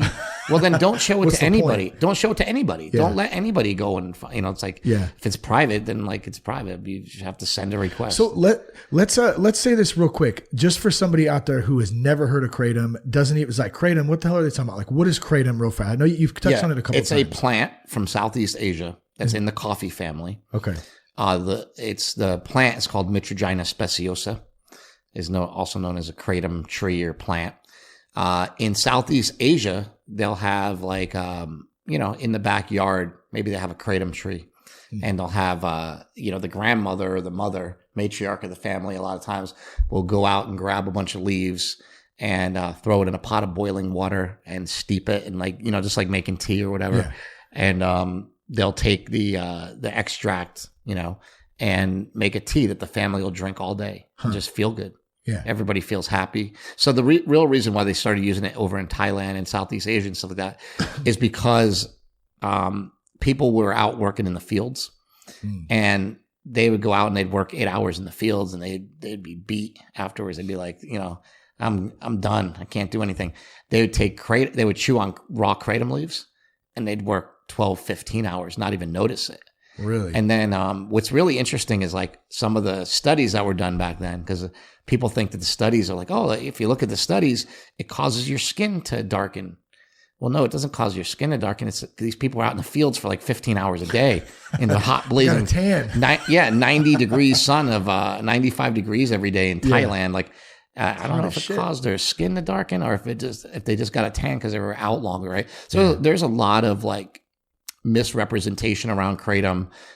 So the other thing is like they sell it in head shops. Yeah. And it's like, when is the last time, especially as a, sober guy, when's the last time you walk into a head shop? Yeah, it's been a long time. There's no reason to go in there. So since there's no reason to go in there as a clean guy, you're going to feel bad going in there. And secondly, like it all has a stigma. So if you're the sober guy and you walk and you see, well, hey bro, like you don't know much about it. Somebody comes into a meeting, they're taking kratom and they're like, young kid and they're trying to take it to help me, you're probably gonna be like, hey man, like, I don't know, like that doesn't sound good. Yeah. It doesn't sound like something that, you should be taking because you don't understand it. Yeah. And I think like once you understand it, it's a different level. To me, I think the important thing, so I'll explain exactly the reason I took it. I got sober and I was still in a lot of pain. To me, it makes sense. It's safer than Advil, safer than Tylenol. We have a lot of deaths, 1,600 deaths every year associated with Tylenol, Advil, things like that. With kratom, nobody's actually ever died from it. The FDA had come up with this list of like 91 deaths. They're all polypharmacy. They all include other drugs. There's actually like one or two that don't, and the one or two that don't are interesting because look, I'll accept it if there's a death from kratom. I'll be the first one to be like, yeah, there was a death. There's one case that I'm a little suspect of though, because I don't consider it dying from kratom because it could have been cinnamon. It could have been, they did that cinnamon challenge on the internet. Right. And like people have died from that or people got really sick from it or whatever. So the same thing kind of happened with kratom is like kratom is not water soluble. It's fat soluble. Yeah. So if you just dump it in your mouth, it's going to be like dumping sand in your mouth. It's not going to like dissolve or anything. It's not going to go anywhere. It's just going to sit there and be all dry and gross. You can't even swallow it. It's probably really tough too. Yeah. And that's why they did that cinnamon challenge. People get these big blobs of cinnamon, and they would throw up and everything. And basically the guy was doing what they call toss and wash with kratom. So a lot of kratom comes in capsules, but it also comes in like powder. And what I find interesting is that addicts like the powder. I don't know why, but former addicts like the powder. Yeah. Most normal people have never been addicted to drugs or had any problem. They'll just take the capsules. Yeah. But for some reason, addicts like taking the powder and putting in, a lot of kratom. They'll use it. What do they put it in? Like usually water, but people are dumb. I keep telling people like, hey, look, put it in milk or coconut milk and it'll dissolve right away because it's fat soluble. So you put it in something or coffee with cream in it. Put it like a scoop. Like you only need like one scoop of it. People take way too much of it. Yeah. And I think that's the problem with it. That's like the education that needs to come about because if I can explain it really quick, there's two alkaloids in kratom that are really powerful. There's 7-hydroxymetragenine, and there's another one called metragenine. The 7-hydroxymetragenine is just a byproduct of the drying process. So when they take the leaves and they dry them, it creates this alkaloid. Okay. That alkaloid's highly addictive, but it's such a small amount in the plant that you basically have to take so much of the plant that it's almost like I was saying, it's like almost like eating too much meat. It's kind of hard to, but people seem to manage to, because people definitely develop dependencies on it. Yeah. People definitely, like, every time I say, hey man, you're writing me saying that you're addicted to kratom and you want to know how to get off of it and whatever, but you're like, how much are you taking? Yeah. And it always comes back 20 or 30 grams. Really? And I said, well, I take 5 grams and I'm in a lot of pain. I know I'm in more pain than you. Yeah. Like, I know it. So they're way overdoing it. Yeah. I'll take like five, maybe 10 grams tops in a day. And they're taking double, triple that, and so like, to me, that's just so. What about crazy. So for someone, but even addiction, I should just say, even the withdrawal symptoms when you get off of kratom should really be no greater than the withdrawal symptoms you get from coffee. Got it. Well, so what I was going to say, so I had a rotator cuff underneath surgery in my early 20s for playing baseball, right? Sure. I played baseball all as a kid, growing up through high school, tore that, jacked it all up. So like, for instance, I mentioned going back into CrossFit in the last 2 months, right? A lot of the overhead stuff, my mobility, like I can't get my arms back. And a lot of it is, continuing to be able to stretch and work that stuff out too, but I still get pain in that. Mm-hmm. If I took 5 grams of kratom, would that help with pain for something like? And I'm just using this as an example for somebody. It's hard to say, because it's going to be like subjective for each injury and whatever. Yeah. But for the most part, most likely it would help you. Yeah. It would make you feel better. I don't know if it would get rid of your shoulder pain, but it would definitely dampen it. What it really works good on, the way I feel like it's just amazing for, is if you have that like deep achy pain, and that's what I have. I have arthritis. And so it's like this deep aching pain. Yeah. And I take that and it all goes away. But I also get brain fog. I also get, where I'm, sometimes like I'm just cloudy in my head, like I'm not focused, whatever. And it really helps with focus, and it really helps, define. So for me, what I find really interesting is like my whole transformation of lifting, training, carnivore diet, all these things came about because of kratom. Wow. And so I can't really say like, hey, look, kratom will help you lose weight. Kratom will help you lose weight, but it's I forgot what I was going to say, because my dad just came in and handed me a note. I was going to tell you, but one of my favorite parts in Leaf of Faith was your dad's hat. Oh yeah, the Make America Great hat. Yeah, I loved it. So our family takes a lot of heat for that. Really? Well, my dad is a big Trump supporter. Yeah. And he just often takes a lot of heat for it. My brother just went and met with Donald Trump Jr. in New York, who's a big fan of Marx, which is funny. Really? And, Mark's like, the guy's a fan of mine. What am I going to tell the president's son? No. Like, no, I'm going to go visit him. I'm going to support it. And so like, yeah, it's just that's kind of a funny aside, especially living in California. Oh yeah. I just don't even share my thoughts on it. Yeah. I try to do the same thing too. I don't necessarily feel the same way that they do, but I also don't have hate in my heart for anybody. I think that we in this country, we should have a freedom of choice and a freedom of opinion. And regardless if we disagree on something, we respect that. And it's gotten to a point where you can't even do that anymore. It seems like, at least on that topic. Yeah. And I'm not a fan of that either. I would say that people, like, I would get more upset with somebody that was like trying to argue with me about a vegan diet being healthy. I'd be way more mad at that. I'd be way more mad at that, because I get in those conversations every day. Oh, I'm sure. And what is that? What do you get? What do you hear from that? Well, people say you're going to die from, your cholesterol is going to go crazy. This is going to happen. My good cholesterol is jacked up. It's like 90. It's like so high, my HDL. Yeah. My LDL is around 150, which a lot of people say, oh, that's so high, whatever. That's not even really that high. It's 150, but my triglycerides are like, 70, 80 too. Yeah. And so when your triglycerides are low and your HDL is high, you're good for the most part. You're balanced somewhat. But like blood work doesn't also, like blood work, people are so blinded by the fact that they think blood work is going to tell you if you're going to have a heart attack or not. It's just an indicator that maybe there might be something going on. It doesn't mean that you're necessarily going to get that or not get that. And so it's good to follow the science. It's good to like look at the blood work and be concerned if there's a lot of things out of range and out of whack. but it's also not like, it's also a snapshot in time. It's not set in stone. Sure. So we get a lot of arguments about that. We get a lot of arguments like, hey, the saturated fat's going to kill you. It's like, look, the FDA is taking cholesterol off of its list of things to be concerned about.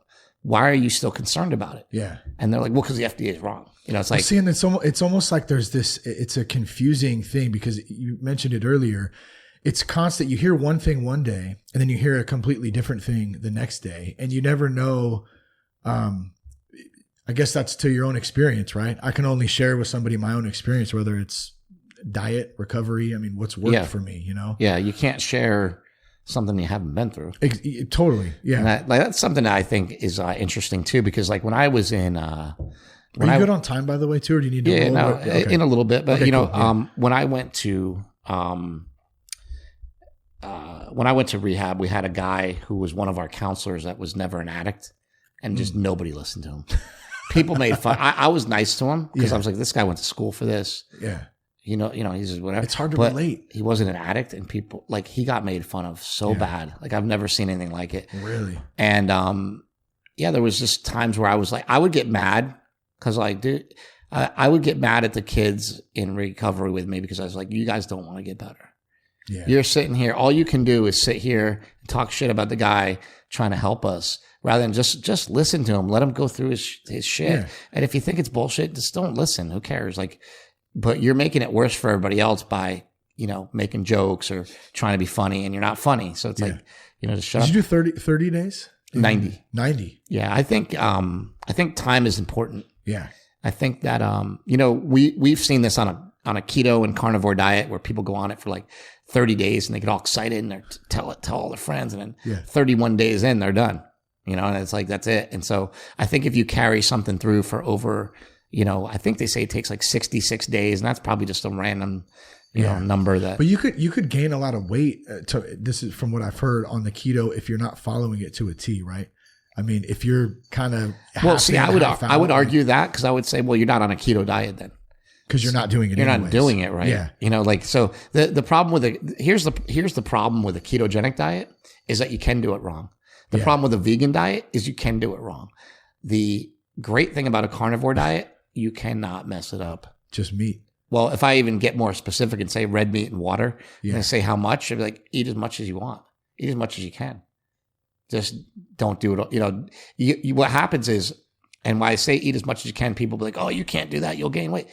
Listen, eat as much as you can in the beginning. And what happens is your body just starts getting used to how much meat you need and how much meat you don't need. That's all there is. That's all there is to it. And your body gets used to it and it starts figuring it out. And then you start providing yourself with the right amounts, and then you start getting leaner. Yeah. And if you're not, then you just go, okay, well, I'm just going to portion control a little bit. Yeah. I probably should have done this at the beginning of the show, but I'm going to do it now real quick. So I wanted to mention, I'd reached out to you a few months ago, I think before we did the first show down in LA. That's originally where I think I'd heard the first podcast was with Dr. Drew and Mike on Swole Patrol. Yeah, Swole Patrol. And so I said, man, I really love this. I reached out to you. We never ended up connecting. Some time went through. I kind of forgot about it. And then I get this email like 2 weeks ago, right? And here's what the email said. It's from a guy named Paul. And he says, hey, I'm sure you've touched on this in an episode, but I wanted to know your thoughts on Kratom. I'm a recovering alcoholic. When I first got sober, I used Kratom as kind of a replacement until I realized that all I was doing was switching addictions. But then I read how it truly does help with opioid addictions and it's safer than methadone. So I was just wondering your thoughts and if there's a specific episode that discusses it. Well, Paul, here you go. We're discussing it. Yeah. I wanted to mention that. What was the methadone part of it? He said, I just read about how it truly does help with opioid addictions and it's safer than methadone. Yeah. So safer than methadone. If you look at, there is a thing online, it's on YouTube. It's Dr. Chris McCurdy, which is McCurdy. He's out of the University of Florida, and he's actually, I think, over in Thailand giving a speech, but he doesn't give a whole lot of speeches. So there's like a 50-minute interview, on YouTube. It's 50 minutes. It's with Dr. McCurdy. I think if they just look it up, they'll be able to find it. I can maybe send you a link to it, and you can include it in the show notes or whatever. But basically, this thing that Dr. McCurdy did is like they did a study putting Kratom up against methadone and up against Suboxone, and I think Narcan to see like how fast it would mitigate the withdrawal effects and how fast it would work, and basically it came out the same. Really? But a lot cheaper. Yeah. I mean, there's a lot of benefits to it. A lot safer, a lot cheaper, natural, I also don't think that just because something's natural means it's safe, but I do think that it gives it a lot more credibility towards being safe. Yeah.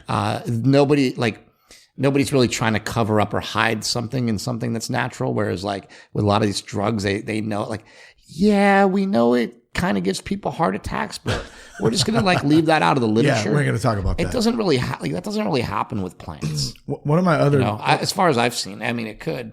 One of my other buddies, Sean B, he was actually the first one who I had heard of the word kratom, like probably a year ago maybe, and I said, "What the hell is that?"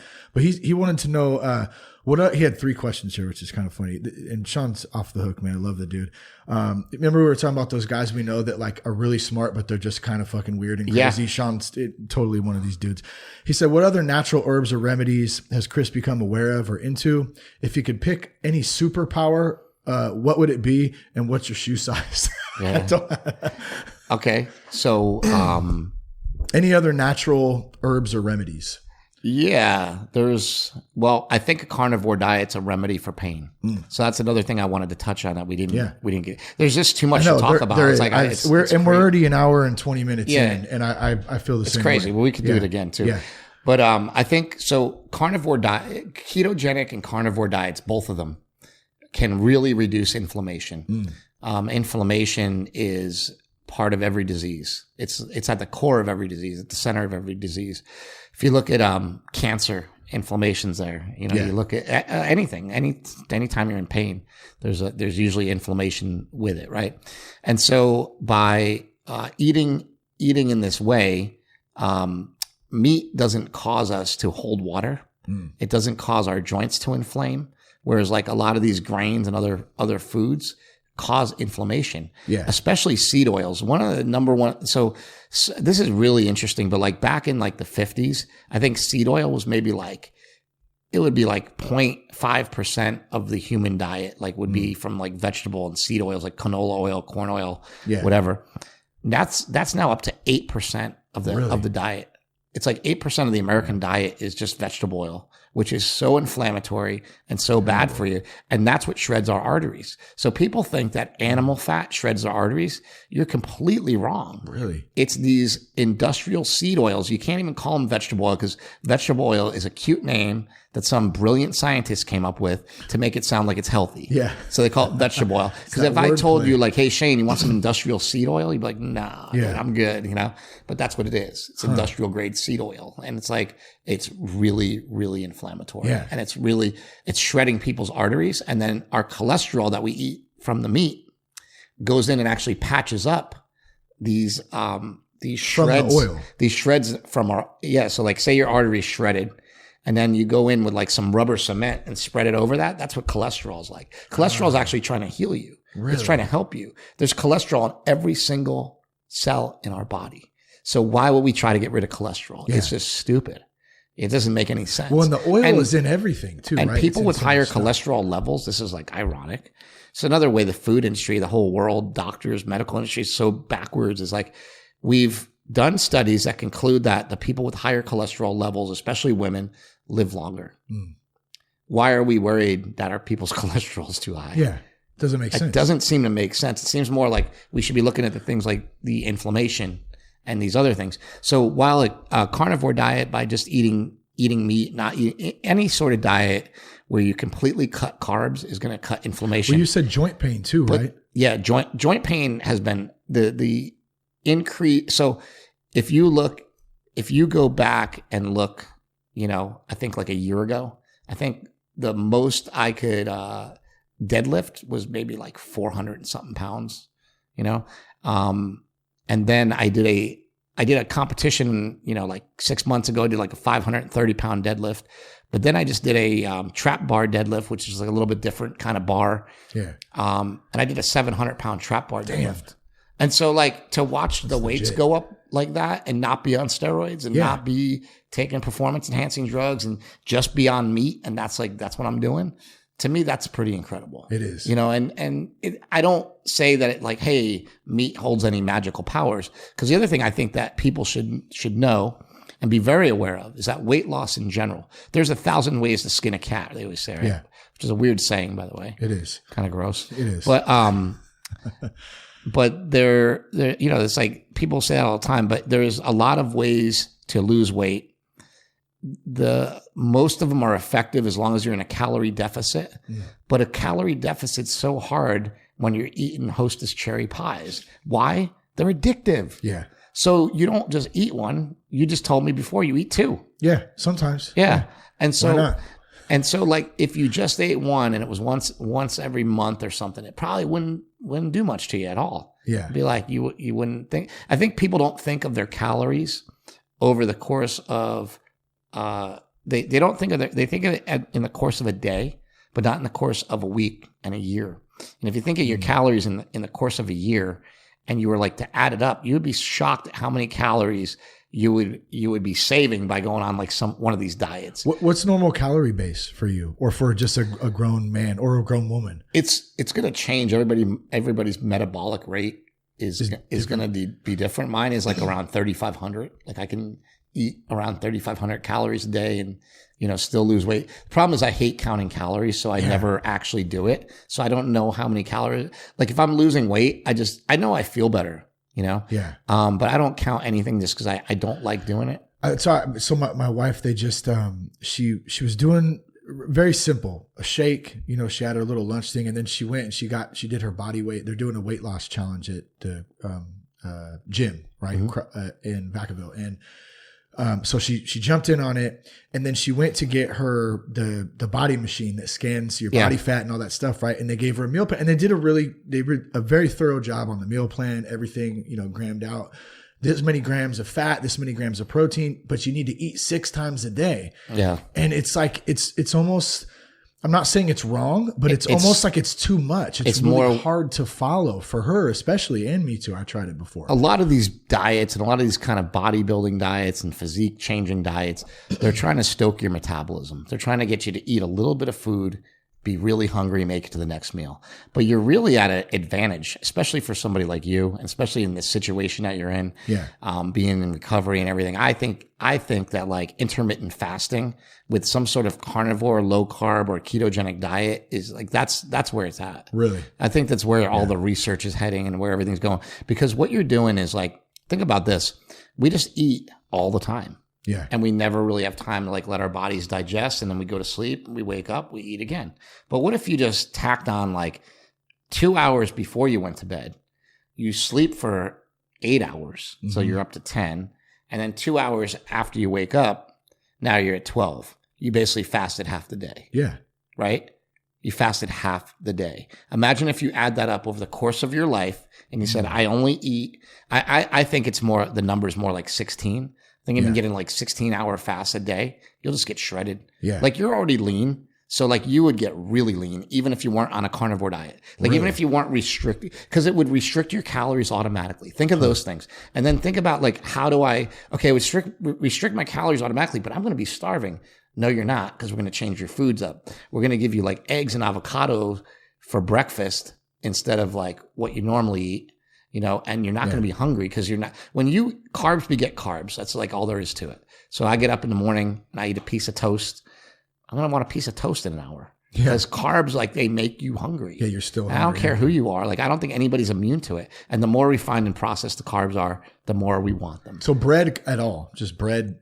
I mean, bread's like the enemy, right? Pretty in a sense. I don't like to make any food to be out to be the bad guy or the enemy. I don't. But too much of it. I don't like scaring people into like anything. But I don't eat it. Yeah. You know what I mean? Like that, I guess that's the way I like to frame things to people is like, hey man, like I had an ex-girlfriend who could walk into a bikini competition any day and blow everybody away.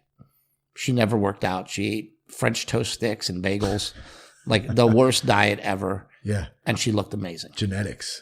So I'm like, hey, you know what? I don't think that you should eat that. Like, what level of anything do I have? Like, how can I say that when now, given when she's 60 years old, she'll probably be falling apart because of all the bad things and that's the calamity that we're coming up against is that, you and I might have smoked and drank, but we did it for a short period of time. These people are insulting their body every single day with every single thing they put in their mouth. And once you become what's called insulin resistant, it means that you're not using your fat storage hormone insulin properly. It means that you start storing everything as fat. Yeah. So the story of the mom who only eats 1,000 calories a day, like my mom who's next door, she doesn't eat a lot of food, but she's become insulin resistant. And now it's hard for her to lose weight. So what we did is we put her on a keto diet. And she did that for a while. She got what's called keto adapted. And you switch over from burning carbohydrates for fuel to burning fat for fuel. Actually, Joe Rogan was just talking about this on his podcast yesterday. The people that burn sugar for their fuel is like 90% of the people in America. They're always hungry. Yeah. They're starving all that. Why do you think kids are hungry all the time? They eat so many carbs. Right? So like, it's just like, look, I think if you were to tell people, Shane, I'll tell you this for a fact. If you were to do like intermittent fasting, like 16 hours a day and look at it like sobriety. Yeah. But it's a sobriety that like happens every day. So it's like, look at it as a sobriety. I can't eat during this time. Well, you can't drink during that time either because you're not allowed to drink anymore. Yeah. You're not allowed to use drugs anymore either. The way I look at it is like, well, what's food? It's the same thing. It's a pleasure-seeking thing. It is, so let's turn it into not a pleasure-seeking thing. Let's just turn it into food. Let's turn it into as a tool to get me to the next day. What about coffee during that fasting time? You can have a cup of coffee in the morning. Look, bro, coffee's addictive, man. I don't know. I'm just kidding. It is too. I think coffee is one of the most interesting things on the planet. It's like, man, we have come up with this fuel that basically the whole world is hooked on and nobody can see past it. And I think that's like one of our big problems. Like if you can't, like, okay, if I came in with, I don't know, $1 billion and a product like Kratom, I could make this just as big as coffee. It's going to take a while. It's going to take some products. But I'm telling you, I know the way that this makes people feel. Yeah. It makes me feel way better than coffee. Yeah. It's just about designing the drink that tastes good, the but it's thing not that like everybody wants. You described it though. It's not like a high though, right? It's more just I think like it feels like a runner's coffee. high. It feels euphoric in a sense. It feels euphoric. It feels like a workout. It feels like more like that. But you'll get different people describing it different ways, just like everything else. AA and every sobriety place that you go to, like any sort of rehab you go to, they're going to have a different definition of what sober is. Sure. So I know people who are sober that smoke weed every day. Now, other people might not consider them sober, but I do because I say, well, they did the work they needed to do for them and they're doing good and it's not affecting their life. Yeah. I personally don't judge people. I try not to judge anybody. Sure. But I try to judge people by the rules I would want to be judged by. Yeah. And the rules I want to be judged by is like, okay, Chris Bell used to do these things and XYZ was bad for him. He discontinued X, Y, and Z and no longer is doing those things. But now he's doing this other thing over here. Yeah. Well, he never had a problem with that other thing, so I don't care. I would maybe, as a friend, be like, hey, bud, you had a problem over here. Maybe you should think about over here. And that's okay. But I wouldn't, it's not judging. That's just like being being concerned for a friend maybe, or saying like, hey, maybe you should think this through. And if the friend says back to me, I did think it through. I made a documentary about it. I'd say, oh, okay. Like, I guess you know what you're talking about. And I mean, that's the level of detail that I go into on these things, So we're making a movie now about a ketogenic carnivore diet. Basically, we don't even know what it is yet because like you said, we didn't start with an agenda. I started out, I was like, I'm too fat. I need to lose weight. I got to get this off of me. And the only thing I knew about that I had done in the past was ketogenic diets. I'd done them my whole life. Yeah. So I'm like, I've tried this before and whatever. And what's funny is like we were talking about doing it wrong before. I was doing it wrong the whole time. The keto diet. Yeah, I kept doing it wrong. I kept eating way too much fat. Yeah. I kept not eating enough protein. I kept, all these different things. And that's what made you gain the beauty of beauty of, what kept me gaining weight is I had this mentality I think everybody has, and that's why I'm careful about cheat days. I used to cheat a lot. And I think cheating's just bullshit on a diet. Yeah. It's like you're not allowed to cheat on your wife. You know, you're not allowed to cheat on your sobriety. Why can you cheat on your diet? And it's totally fine. Oh, because I'm just human. What if I was like, yo, Shane, you know what? Yeah. I know we're both sober and we just had a beer together. Let's just like forget about it. It's a cheat day. It's a cheat day, man. Like it's like, or like, yeah, that's a good point. You know, where people hear this podcast and then they see me and you out at a bar and we're hammered and we're high and we're like, yeah, bro, it's our cheat day. Don't worry about it. Like, I'll be sober tomorrow, bro. Yeah, and think about that. That'd be terrible. And so I actually, what I'm doing even with this movie, trying to do it in a way that's like a little bit more subtle probably. And maybe it won't be subtle. Maybe there's no reason for it to be subtle, but I actually want to develop kind of a step system for people getting out of being depressed, being fat, being in pain. Yeah, that's awesome, bro. You know, and when I say being fat, I don't mean to fat shame people. I mean, people don't like it. Sure. Like people know that they're overweight. And when they say that they're happy, like I'm really happy with, like, no, come on, bro. Yeah. Like I know that there are very select few people that can walk around with their shirt off and be, 300 pounds overweight and hairy and not have a problem with it. But for the most part, people are going to be self-conscious about it. Well, I think like you, there's a physical aspect to it. And then, like you said, the depression and the emotional aspect that ties into that is not a fun way to live. And Mark and I always talk about fat being a mindset. Yeah. Like sometimes you'll say like, oh, that's so fat. You don't actually mean it literally. You mean it like that mindset is broken. Yeah. That mindset's like somebody that's What about your superpower? Oh, what's your superpower? Yeah. I usually say teleporting because, but I don't live in LA anymore. Like, or right now, traffic. I don't live in LA. So yeah, teleporting wouldn't be as useful in Sacramento because you don't really need it as much. Yeah. The other thing, oh man, superpowers are tough because like, what would you do with a suit? Like, okay, you and I trying to be sober, trying to make the world a better place. What could we do? I mean, I don't know. I mean, is healing people a superpower? Sure. But see, like, I think that would then make me more of like a deity, like a god. And then like, I don't want to be looked at as that. Yeah. I don't want to see myself. Maybe my superpower would be if I could just go tap somebody on the back and they can get out of pain, even if it doesn't help me. Just knowing that I could do that and just lay my hands on them. Yeah. And maybe say a little prayer or something. And they're done. That'd be good. And you could heal somebody like Wolverine. Yeah. But I don't want to heal myself. I want to help other people. Yeah. Because I feel like that's what we owe back. And that's what we were saying That's the 12th step. If we could take those people, those loved ones we have, friends, family, that would be an amazing superpower. Yeah. Hey, Dad, how you doing? I'm just. Yeah. You're good. Or even just like, what if you could just even reduce their afflictions by 50%? That'd be amazing. Or something. Just like take the stress, like, hey, look, and go. And it's like, and maybe you only get like one a day. Yeah, that's it. So you got to be careful who you spend it on. Or maybe it's only like one a month. And what about if you could just get people out of their own head? So let me get you out of your own head. Right Man, now. If you could do that, see, like all these things though, what superpower, maybe his question should be modified. What superpower would you have and how would you avoid abusing it? Because I think that's the problem, right? Like it's like addiction. Well, it's addiction, right? Is. Like if I gave you a superpower, what would it be? Yeah. I don't know. Anything. I'd want to surf too. That's one of my big things that I still haven't accomplished yet. The worst superpower to have would be like the ability to drink or take pills and not get messed up. Not have to go to rehab.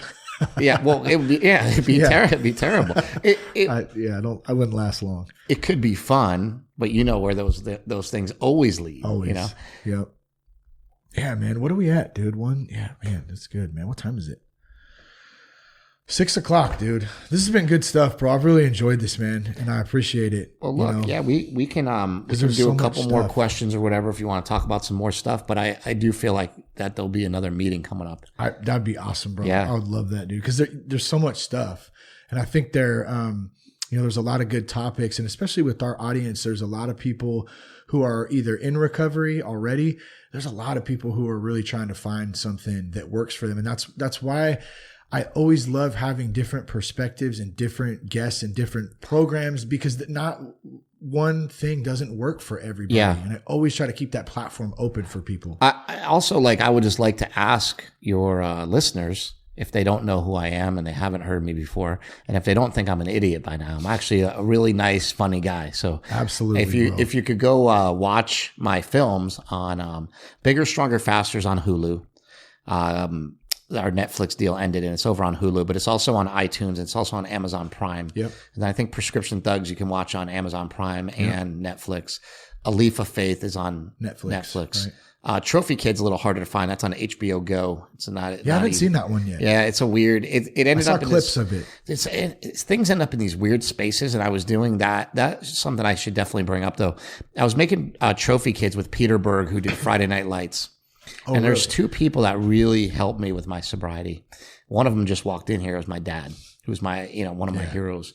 And my dad called me one day. He's never yelled at me once in my life, except for yelling. I would say my dad's never yelled at me individually. Mm. It's always been you kids are a pain in the ass, something like that. Because there was three boys and we were always killing each other. Yeah. So it was always we'd get yelled at in a group, but never and never since I was an adult. But he got frustrated over something. I think it was I had no money. And I was I was 40 years old. I got no money. I'm calling my parents, asking for money. And my dad was just so frustrated. He goes, I don't know what's wrong with you. We keep trying to help you. We keep trying to do. He's like, you're like a drug addict or an alcoholic or there's something going on. And I know because I dealt with this with your brother. You can't hide it from me. Yeah. And I was like, oh my God, he knows. I was a punch to the gut, huh? Oh God, I'm going to cry just talking about it. I was so embarrassed. I felt so bad because I was saying there's always those people in your life that can make you do anything. Yep. There's somebody in your life right now that can say, Shane, I need you to stop this. And it can be your worst vice, but maybe that's your wife, probably your wife, right? Mm-hmm. Or maybe one of your kids. Yeah. One of your kids said, Dad, can you please not smoke cigars anymore? Or whatever it is that might afflict you, right?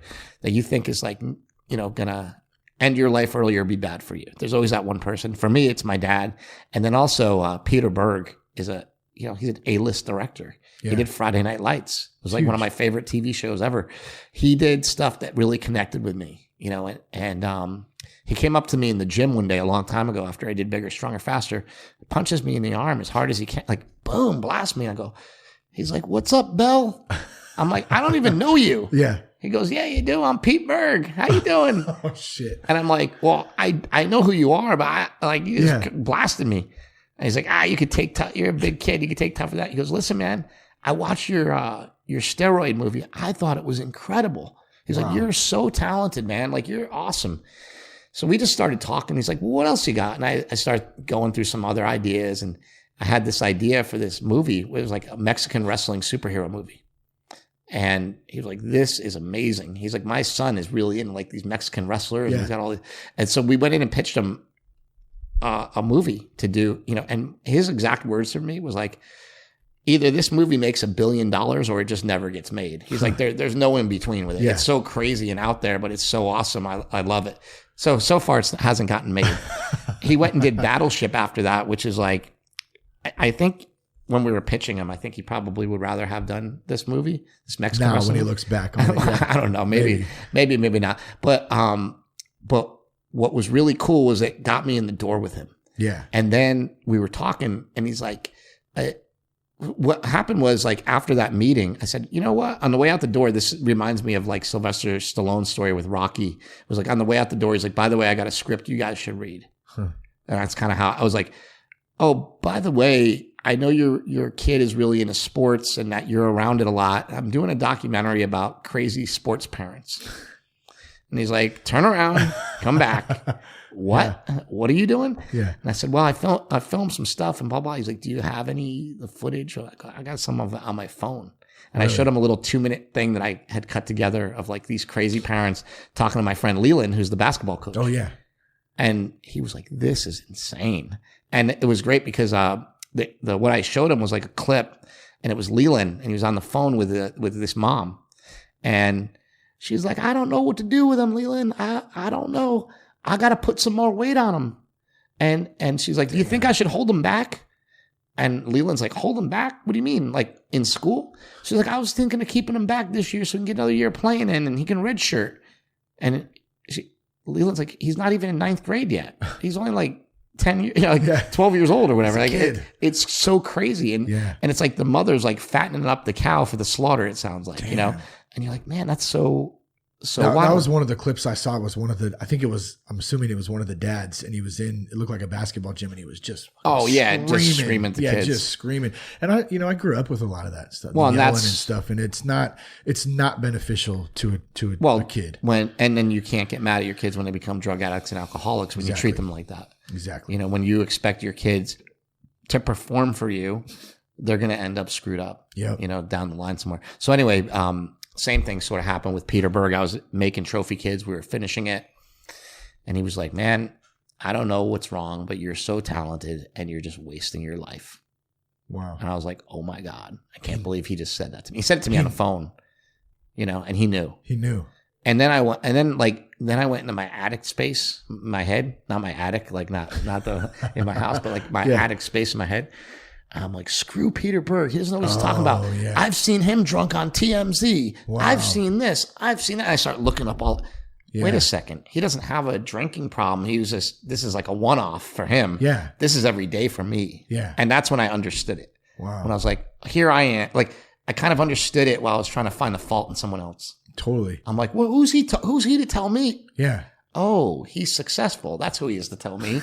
And he doesn't do this every day. I get it. You know, and he understands. I want to say too, you have 5 years. You just had 5 years, so congrats on that. Oh, thank you, man. Yeah, it's pretty awesome, bro. And congrats on your 6 years. Yeah, coming up. It'll be 6, this year, as long as I'm sober today, man. It's the one old thing. Yeah, it's a weird thing because like the one thing is like anybody that has more time than me, you're like, well, shit, I can't get more time than him unless he falls off. So I don't really want to get more time than him, but I'm always jealous of it. Yeah, we're close though. I always look up to it. Put it that way. I'll say it in that way. Like, thanks, man. I don't want to get more time than him, but I want to. I said I forgot how many years sober I was this year, and to me, I think that's the last stage of grieving because when my brother passed away, it was in 2009. And this year in December, when it was like 10 years after he died, it was like exactly 10 years. It was the end of 2008. So it was 2008. It was the end of 2018, December 14th. Oh. And when it got to be December 14th, I woke up that day, and usually like that day every year from the day it happened was some big social media post. Some big, I love my brother so much, a bunch of pictures, a video. I woke up that day and went 90% through the day. It was like 6 o'clock at night. Oh my God, today's the day Mad Dog died. Oh, wow. Why did I not remember? I'm like, oh, it's 10 years. Maybe that's how long it takes. I was saying like, maybe it takes you 10 years to do what you want. My dad told me that when I was young. It'll take you 10 years to get to your goal. Yeah. Maybe it takes you 10 years to get over something. Maybe after 10 years of sobriety, like I won't have any of these issues that I have now still lingering. Cause it's like, and that's why I talk about these diets so much. If you diet yourself off of shit, you will not be an addict. So you have to like starve yourself of some things to be better in others. Yeah, that's good. That's good. That makes sense. I mean, I think that's a good place for us to like end it on, because I feel like that's what we need to do. We need to like just stop doing so much bad shit every day and just kind of like slow it down. And even if it's like improving one thing a day or taking one thing away a day. And I'm not all about like stripping things down to nothing. I eat red meat every day, every meal. I eat burgers. I eat steaks. I eat good food. It's awesome. I throw some avocados in there, which aren't carnivore, but I'll throw some avocados in there. I'll throw, I'll do a little bit of cheese here and there. I have enough. I got to do cheese, man. I love cheese. Yeah, I have enough variety. Look, you could go through and do a carnivore diet with no cheese and be miserable. Yeah. But the goal isn't to be miserable. The goal is to be as happy as possible while getting in shape. Yep. And the only way to really do that is to do it to do something like I'm doing, to do something where it's nutrient dense and calorie dense, and you're not hungry, because you can't be hungry, else you're gonna fail. Well, that's when you eat at least for me, that's when I eat the crap. As soon as I start getting hungry, I don't have some solid protein or something, I'll go to junk food stuff. And it's gotten a lot better. I mean, even in just these last 2 months. It's so hard. Easy to like eat meat all day, and then you go like it's at night and you're at your house and you're like, I'm not cooking a steak right now. Yeah. There's no way. And it's so easy to eat something junky and go to bed and be satisfied with it. But then like you wake up feeling like mad at yourself. Yep. So what I did is I went out and bought an air fryer, and that changed my life. Air fryer cooks a steak in like 10 minutes and cooks it perfect. Really? Boom, done. Yeah, go get you want to get rid of that dad bod, get yourself an air fryer. All right. And I would say even for you, the intermittent fasting and adding some red meat in and some eggs in will pull other stuff out of your diet. If you had 4 eggs a day and 4 to 6 ounces of red meat a day, it's going to push so many, and you can have that like for breakfast, or you can have it separately. But if you had it like say for breakfast, you wouldn't be hungry for so long. It would push so many other things out of your diet. Can you do bacon and eggs, or is bacon? Bacon's that's what totally I've been fine. doing. I've been doing bacon and eggs. Bacon's totally fine, and it's like there's a lot of myths out there with a lot of this stuff. Like you'll hear about bacon, and people say you got to get the uncured bacon. Like everybody wants you to pay $9 for everything. Dude, I know, it's so expensive. Man. And I don't feel that way. Like I know you have a family and stuff, and it's hard when you have a family. But like, look, Costco is one of the best quality controlled places in the world, in my opinion. Their meat is the best. Like all this stuff. So get it from Costco. Who cares if it has? When it says it has nitrates in it and nitrites, all that is like celery powder for the most part. And it's like people are like, oh, it's got all these preservatives and all these things. It's like, it's got a little bit. But that's where we get all the meat. We get a big thing of sirloin I'll use, and then we'll freeze some of it. And my wife will, cut it up into smaller pieces, get some chicken. I think that's important to stop sweating the minor details and sweat the big things. Yeah. Like sweat the big, like, I did eat, I did eat a little bit off the plan, or I did have this, like I had a scoop of peanut butter. My daughter had a peanut butter and jelly sandwich, and I had the peanut butter in my hand. I took a scoop and I ate it. Yeah. Who cares? Big deal. Go start over. And that's the way I look at it too with diet. And maybe that's the key to like making people look at it the right way, is like, maybe we need to treat it like sobriety. Like maybe it needs to be more serious, because it really is our life and death. Yeah. The only problem is it happens on a scale, like a slow motion. It's like a slow motion car crash, like what, and I look around, and myself included, and I'm working on it right now, but just there's so many unhealthy people around when you just go out anywhere, you know what I mean? Just in our culture and our society, and it's just, I'm appalled at what we do to children. I'm appalled by it. I'm mad. I'm angry that they allow, like, we know for a fact what certain things do to kids, especially like grains and cereals and stuff. Yeah. And that's all we feed them. Yeah. Feed them grains and cereals. They cause intestinal permeability. They poke holes in your intestines. And so people are like, well, why are carbs so bad? They're not, like, carbs aren't making you fat. Calories are making you fat. Yeah. But carbs are poking holes in your intestines, and meat isn't. So that's the difference. Well, we always heard meat was so bad for so long. Like you said, arteries, like high cholesterol. I heard that for a long time. And then when I heard about the carnivore diet, I went, what the hell is this? I thought it's one of those things earlier. I heard this was so bad for all these years. Now it's not bad. I could die tomorrow, but I feel so great today that it'd be worth the way I've been living for the past 2 years. Yeah. And also, I don't think if I died tomorrow, it'd be from what I ate. It would be from something that already happened a long time ago. It'd be because I used drugs for a long time, and I was eating bad. It would be like, if it's like, you know what I mean? Like, so how can somebody say, like, even if I did die tomorrow, so how could somebody go, oh yeah, it was because of the diet? It's like, unless you really specifically know. Yeah, it's hard to tell. Yeah. Almost impossible. And then somebody asked me the other day, hey, did you read about the 49-year-old firefighter that died on a carnivore diet? And I was like, no, because I'm like, if I heard it, I wouldn't believe it anyway, because like, what did he die of? A heart attack, smoking? Like, what? He's a firefighter. What did he die of? What else came into the equation? Where's the story? Yeah, what's the story? What's the news? I know this is so random right now, and we're going to wrap this thing up. But one of my favorite movies. Let's wrap it up random. Let's do it. I like it. One of my favorite movies. I've watched it hundreds of times. It doesn't come out until after Thanksgiving, when we started decorating for Christmas, but Christmas Vacation.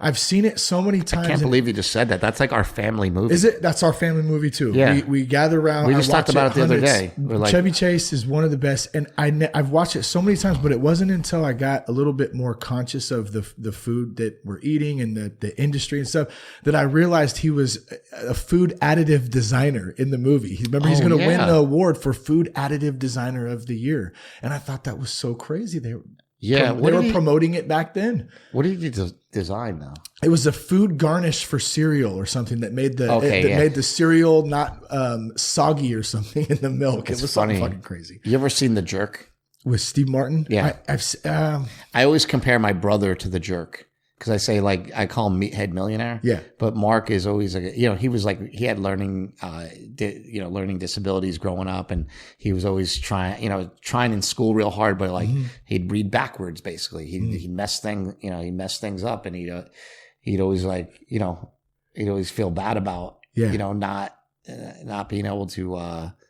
do whatever. Now I forgot what I was going to say. We were talking about Christmas Vacation. A food additive designer making the milk soggy. No, because he's like the jerk. Oh, yeah, the jerk. So I always say, like, so my brother, so in the movie The Jerk, the guy invents this thing called the Optigrab, which is like helps you keep your glasses so they don't slide down your nose. Uh-huh. And like that's what my brother invented. He invented the slingshot, which helps you bench press more weight without hurting your shoulders. Is that what that is? Yeah.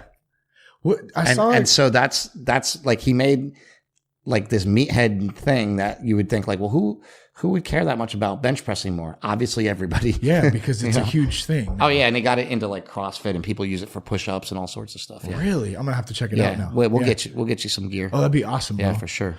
Cool, man. Well, where can folks find you at if they want to reach out? The movies we already mentioned, Netflix, Amazon. Yeah, I'll put the links all in here too. Yeah, all the films are available out there on all the major streaming platforms. You can just type in Chris Bell.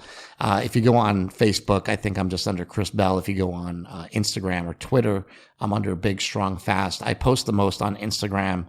Seems to be like where everybody's kind of at now. And the other stuff I don't bother with all that much. And if you really want to get a question answered, I always suggest to people to leave comments in my posts, because what happens is if you send DMs, they really get lost in Instagram, and Instagram doesn't have a good way of tracking it. Yeah. Especially if you get like 50 to 100 of them a day or more, like sometimes they just go crazy. So I think that if people leave them in the comments, what I like to do is I like to help everybody in my community. Sure. So if you say, hey, Chris, what's the best thing for, stubborn, loose skin or whatever, right? And like, I have an answer for you. I want to give that answer to everybody, not to just you. I think it's selfish when people send you DMs about things that aren't personal. Yeah. Like, it's on the whole thread for everyone. It's not personal. Just put it on a thread. Yeah, or like I have a product out, we have a product, Mind Bullet, and that's another thing. People can look at mindbullet.com if they are interested in Kratom. If you go to mindbullet.com/Chris Bell, they would save 20% every time they ordered it. And that's a Kratom product. And like I said, I don't push Kratom on anyone. I think it's a personal decision. I just think it's a great tool. And I always say that, like, it should be used as a tool. There's certain people like myself, like I pretty much take it every day, but I also try to take breaks from it so I'm not so caught up in it. And I don't think that most people would need it every day. I think most people would need it like when they do some serious work or some serious workouts. Yeah, because you have a purpose for taking it. It's for pain, obviously. Yeah. The other option is like, hey, wake up and take. So it's funny. It's ironic that you brought up Dr. Drew and the carnivore diet, because when I was telling him how much pain I was in, he said, well, you should, they've done major studies that show if you take one Advil with one Tylenol, I remember that, a couple times a day, it'll help you out.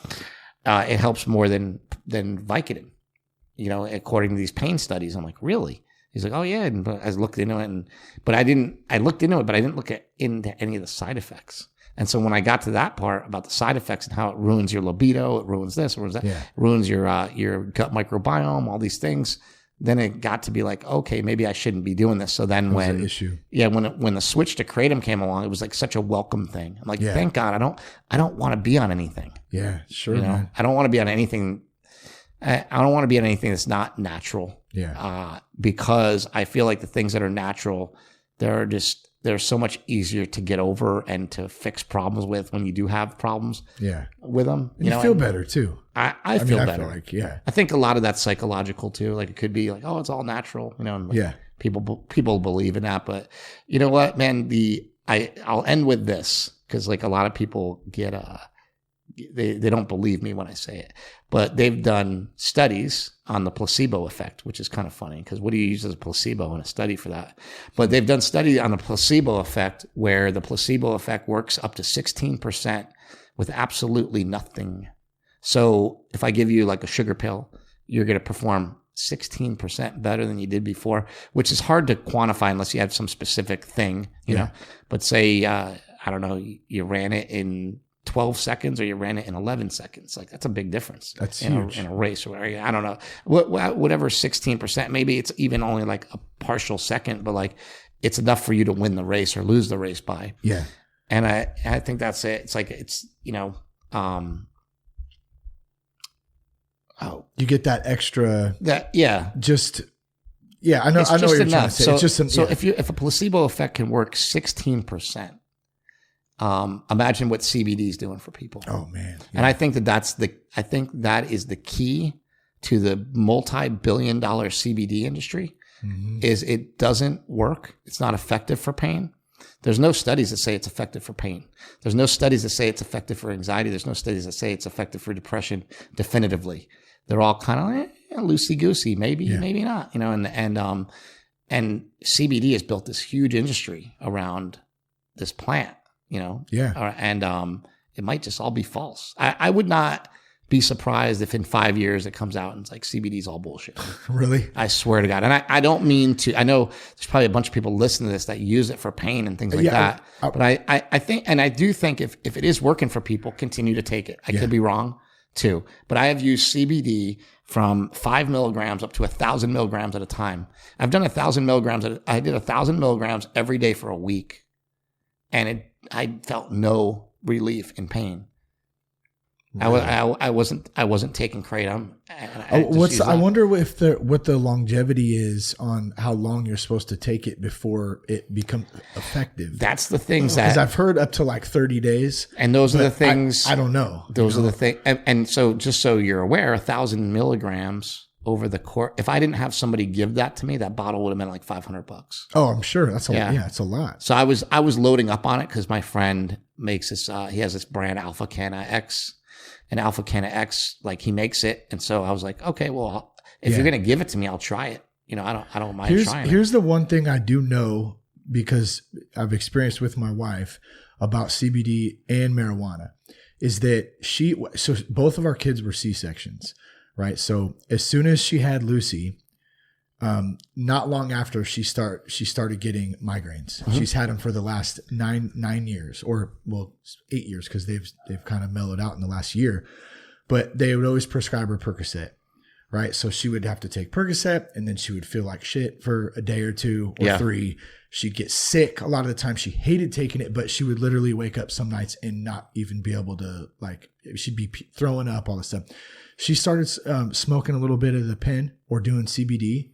And they have, I can't say that they're 100% gone, but when she starts to feel them coming on, if she does that, they go away.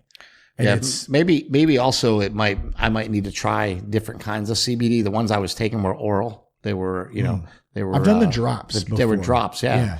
And but like, and it was all, I got all the test results. It's high quality stuff. It's all like legit. And I got it from several different companies that people I'm friends with that make it. Cause after I made A Leaf of Faith, I must have had 6 CBD companies come to me, want me to make a movie about it. Oh, I'm sure. And I'll tell people, just so everybody knows that I'm honest, I'm not up full of shit. I mean, I've had people offer me hundreds of thousands of dollars to make a movie about CBD. Yeah. And I've turned them all down.